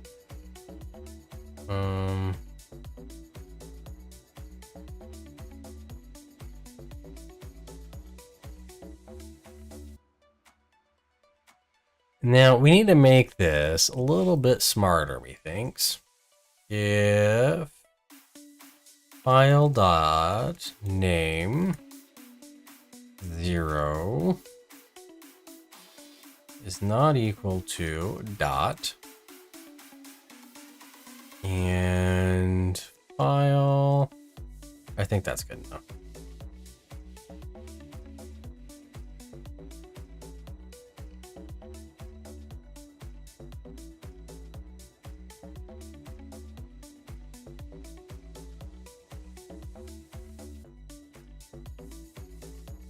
Fine. Now will you let me do my thing?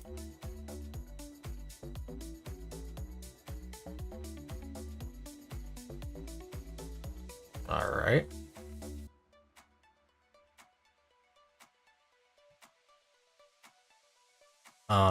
Oops, dot fringe line. Here are your tasks.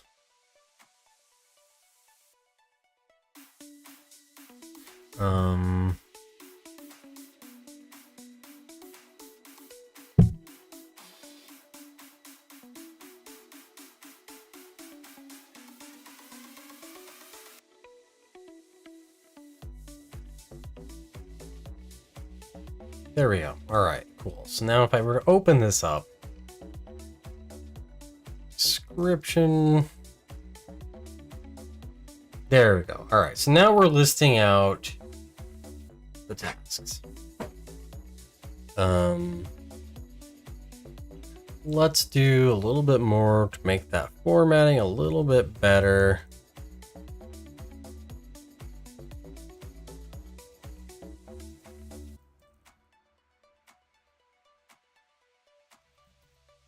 Like now it'll look a little bit, there we go. It's indented so you can tell what's going on a little bit better. We're almost done.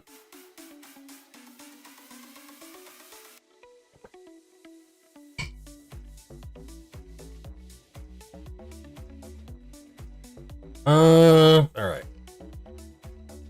So next up, we've just got to do the done thing, right?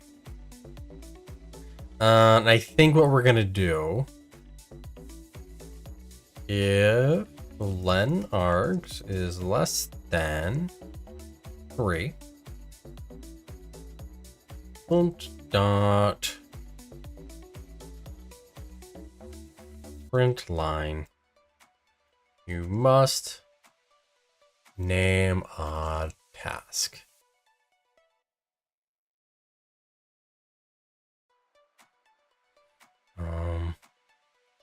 Now I need to go check if string starts with, I'm sure it's probably going to be, yeah, it's inside the string, has prefix. Okay, cool. You must name a task, and then we return. And then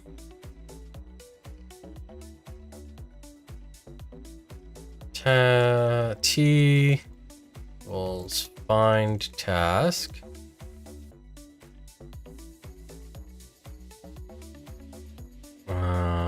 Args 2. Func find task. Search string. And it's going to return a task. That's how you do that, right? I think.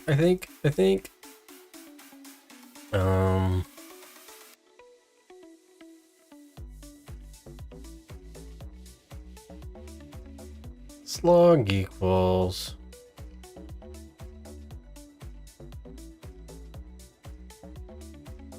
get task slug from search, right? Because we got to search through the file names. That'll be the fastest way to do this. Have a great night, Kintech. Thanks for your help. Thanks for watching. We're almost done here. Let's see. Gotta do that.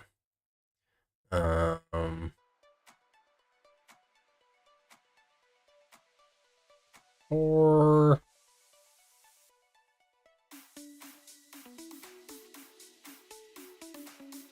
slug, file slug, and that's gonna be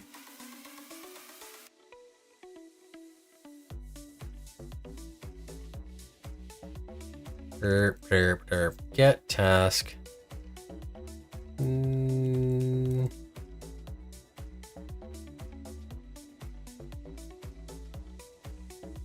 get task names.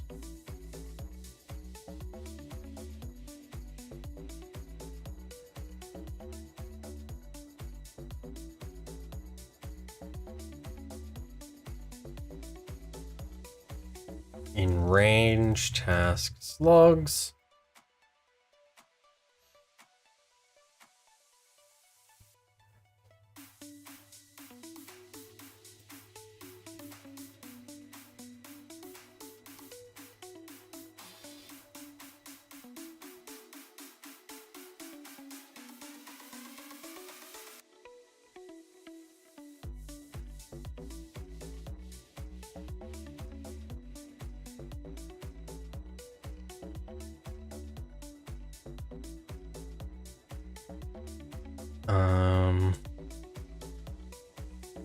Tasks.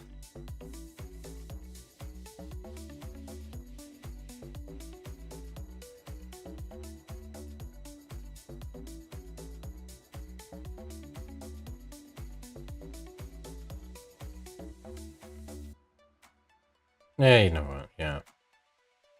No. We're not gonna do it that way. We're gonna do string. Yeah. Just because we don't want to do any more than we have to.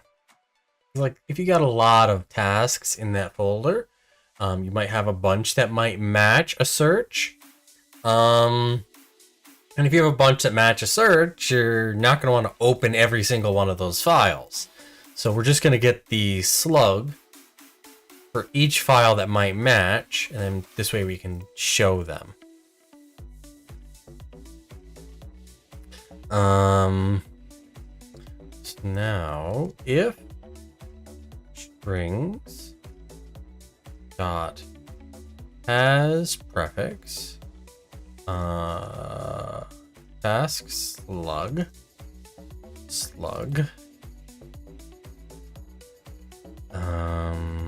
tasks or equals append task slug, and then we return tasks, right like that. Super simple.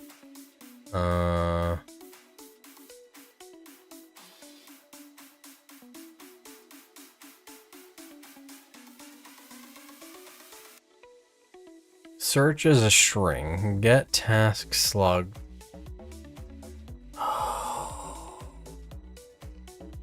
So we need to make that title. And we make it a string. Got to make this a little bit more generic to what we're doing.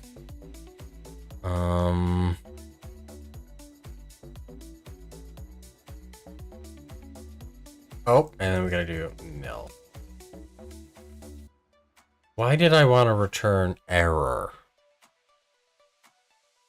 I don't need to return error because I was thinking I would need to send that if there was nothing, but we're sending back an array, so it'll be fine. We just check if the array is length 0. And then get rid of this. And then that's not being used, so it's complaining. We have another error right here, and we just have to fix it by doing title. There we go. Now that's working. Everything else is working.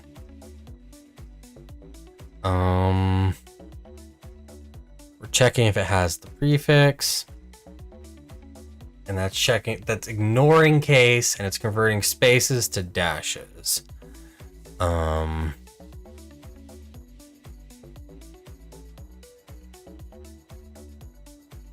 Tasks, all right, command done tasks. If len tasks is 0, or let's do this.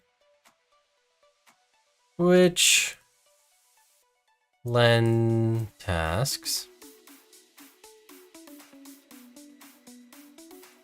case 0 print line no tasks matched your search.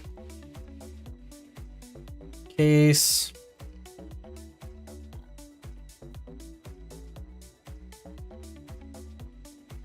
1, verb 1.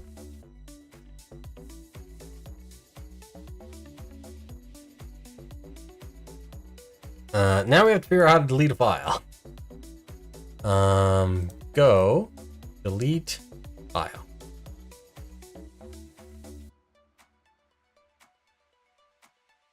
os.remove. os.remove tasks / plus tasks 0 plus .json.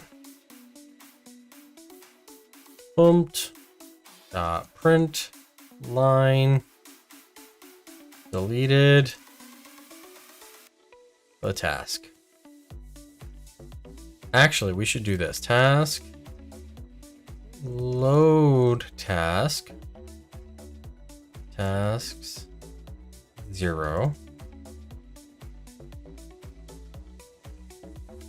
and then we do that. Deleted the task. Print f.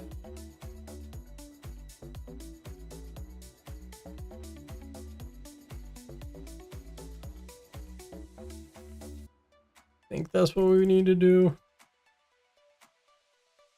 Like that. Now if we run this, done test, deleted testing. So now if we do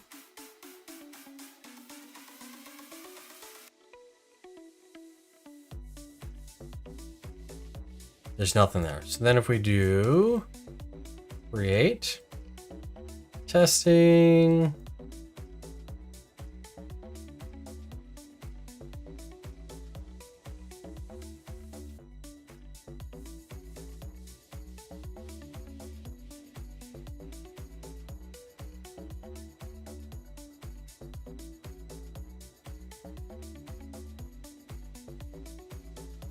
and then let's do it again.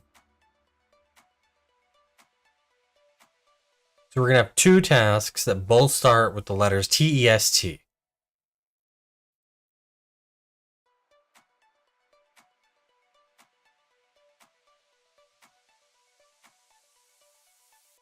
Well, we goofed that up.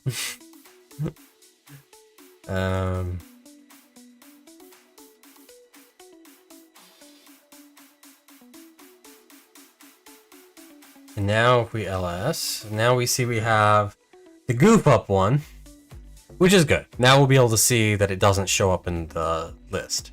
And then we have testing.json, and then we have testtask.json, right? And if we do this, we get to see each of the tasks and their content. Cool. All right. Now we should do this. Func remove task slug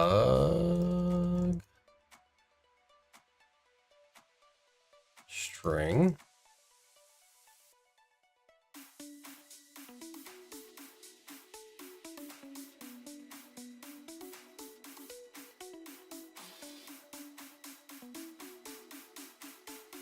and actually we don't want to say deleted.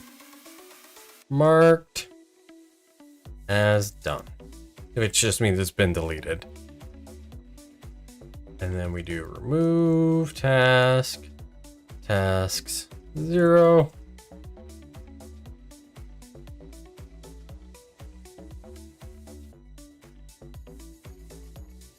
And then log.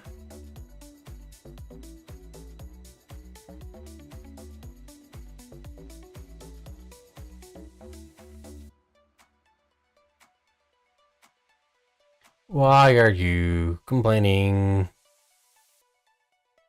Oh, yeah, there we go. Not in Python right now, are we? And then this is the default case. There's going to be more than one.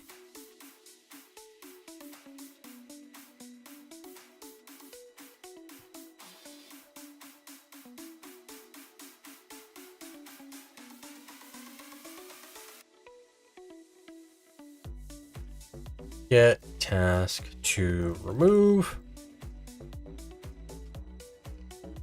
And then we give it tasks. And then we do remove task, task slug. Now here, we might get an error. If error is not equal to nil,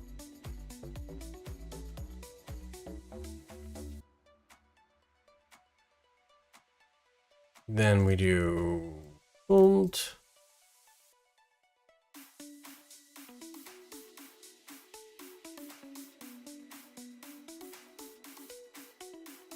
And return, or no, we're not even going to return. We're just going to do else.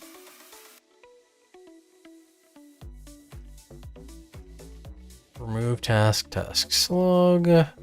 Yeah. All right. So now we got to get task to remove.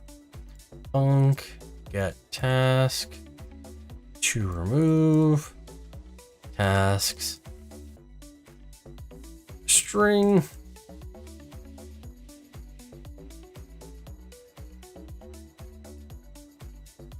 And this is going to return a string or an error. Now,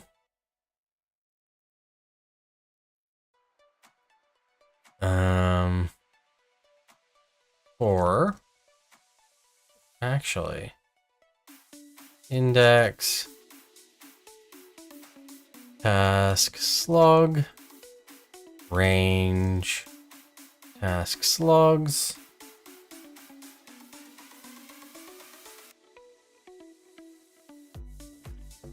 Print line, and actually we need to load the task.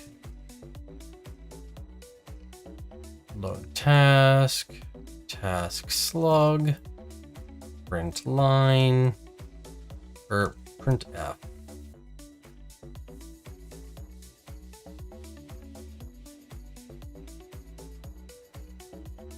And then we do the thing.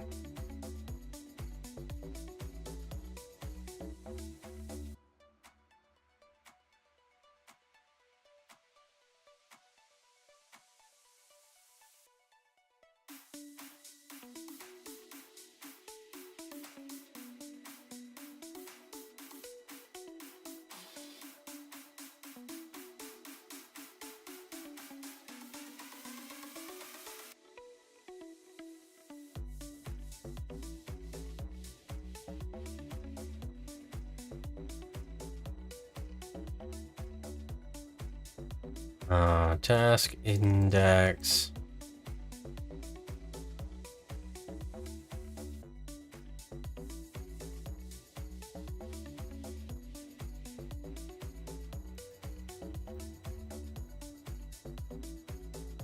Oh, bar. There we go. Duh.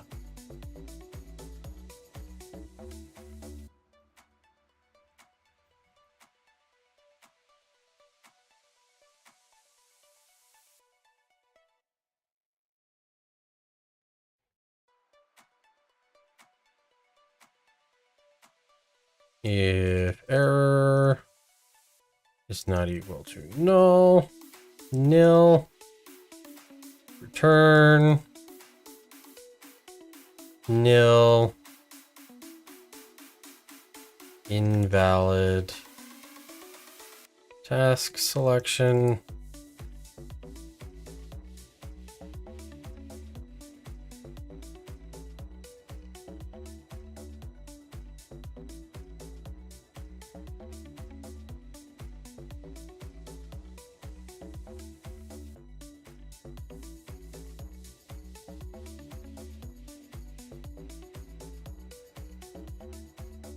Oh, right.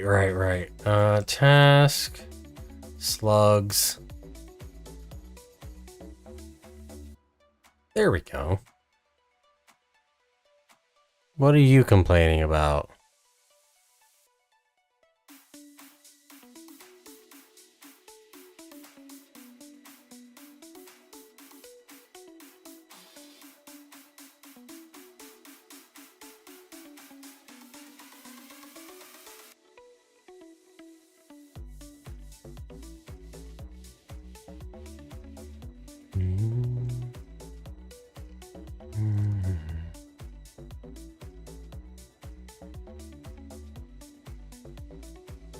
How do go errors work? Go return error.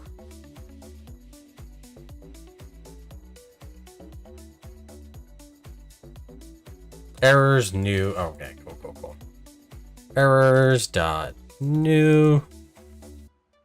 Invalid task selection.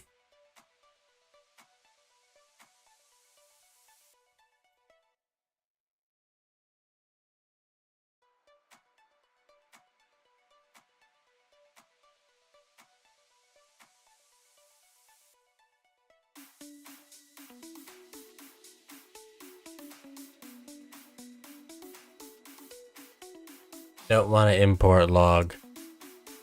Just gonna be obstinate right now and just not do it. We'll do this instead. Gonna get this done slowly but surely. All right, this one has pushed me too far. Cool. Done. Test. 0 test. Task 1 testing. Oh no. I don't like that. That's not pretty. Command list. Where the frick is command done? There it is.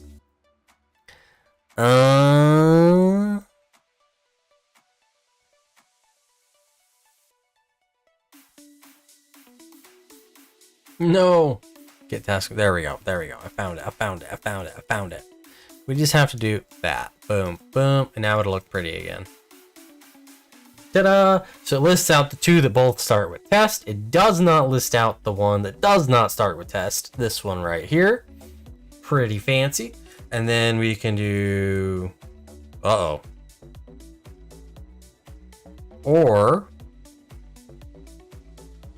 Or task index is greater than or equal to len task slugs, or stop writing Python over here, or task index is less than 0.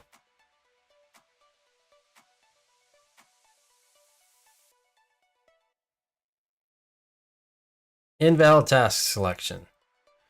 Let's go with invalid task selection. Let's go with 1. Marked testing is done. And then if we do... Now there's only 2 of them. All right, we got it working. It's there. It works. It works. It's 166 lines of mediocre Go, but it works. You could say it works. Yeah. All right. I think we're happy with it. Happy with it. Run to go. Done. Doesn't exist. No tasks matched your search. Awesome. Okay, so git add. If anybody's watching and would like to ask any questions, now's the time to do it. I'm just wrapping up right here. All right. We're just gonna commit everything.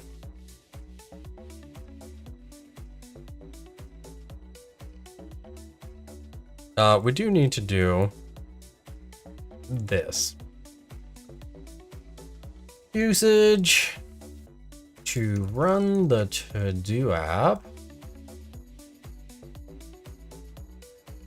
Use the following. All right, no, not.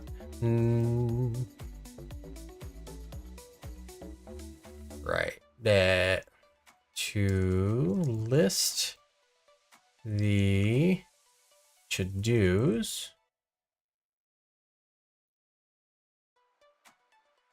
run go run to-do.go, right? That's the command, right? We'll double check it before we to create a to-do, run following command and follow its instructions. Go run to-do.go create. To mark a to-do as done, run the following command with the name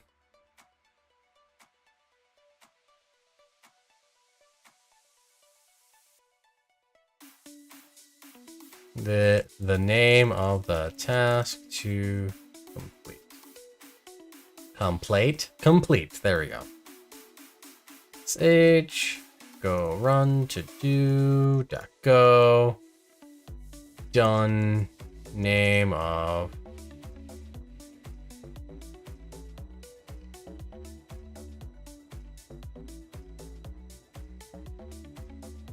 all right. Okay, cool. All right.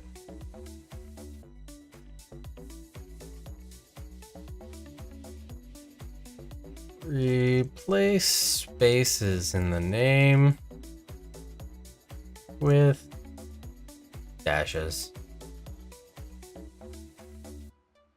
which is necessary because the args are gonna be broken up by spaces. So since we're only grabbing the third arg, because this is the first arg, this is the second arg, and this is the third arg. Since we're only grabbing the third arg, if you have a name that has multiple words in it, it's only going to get that first word. Because we are using the slugs, you can actually get around that by searching with dashes in place of the spaces. Very handy.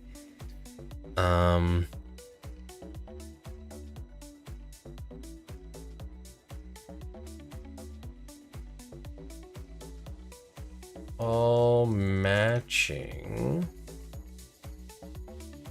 All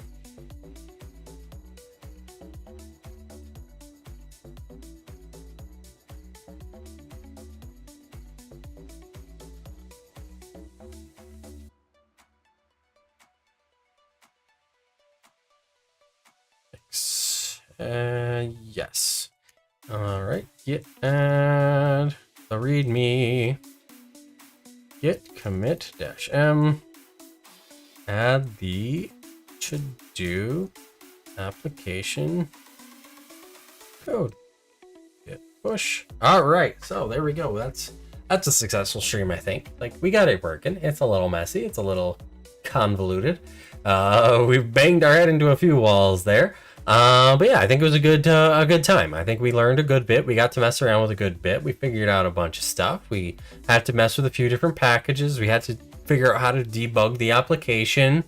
We ran into what I think is probably something everybody must at some point run into, which is not be able to get lowercase name fields on a struct to do what you expect them to do. I definitely, it's something I had never encountered before in my literal 5 hours of writing Go. But we figured it out. We got there. We made it make sense. We got the application to work pretty much how we outlined it to work at the beginning of the stream. So yeah, I think that's great. So yeah, if you're watching and you don't know about the Beginner.Code's Discord server, be sure to check it out. The link is in the description below. We're a great community. We love to have new people. We love to help people learn. We love to help people grow in their understanding of programming. We love to talk about code. We love to talk about all kinds of cool stuff involving technology. We talk about computers, whatever it is you want to talk about. And it's because we have a great bot that helps us keep everything organized. We don't have a deluge of questions in chat channels. We don't have people's questions getting lost in a deluge of other questions. So it's a great place to go and hang out and learn and ask your questions and get the help you need at pretty much any level. Like, we have a lot of people helping at a lot of different levels. So we'd love to have you if you're not already a member. So yeah, check out the link in the description below. I stream most Wednesdays at 5 p.m. Eastern time and most Sundays at 3 p.m. Eastern time. I'm kind of working with the format right now, trying to figure out what I want to do, because I want to be doing things that are furthering my career a little bit more. So I'm trying to be a little bit more intentional with the stuff I'm doing right now. So I did miss this past Sunday because I wanted to think about what I'm doing. I had some things I need to work on, and I'm not sure if I'm going to stream this Sunday, mostly because I've got some projects I'm working on that I need to get done. But yeah, I will be live next Wednesday, working on the next challenge in the Summer of Code challenges. So yeah, it should be a good time. Yeah. All right. If you'd like to reach out to me, I'm on Twitter. I check it every day. You can leave me a comment on any of my YouTube videos, on any of my streams I leave up on my channel. And you can definitely find me on the Discord server. I'm active there every single day. There's not a day that I'm not active on there. So yeah, that's a great place to reach out to me. So if you've got any questions or comments, let me know. If you've got any ideas for videos or stream topics that you'd like me to do, let me know in the comments down below. And y'all have a great week. I will see you probably next Wednesday. All right, y'all have a great day.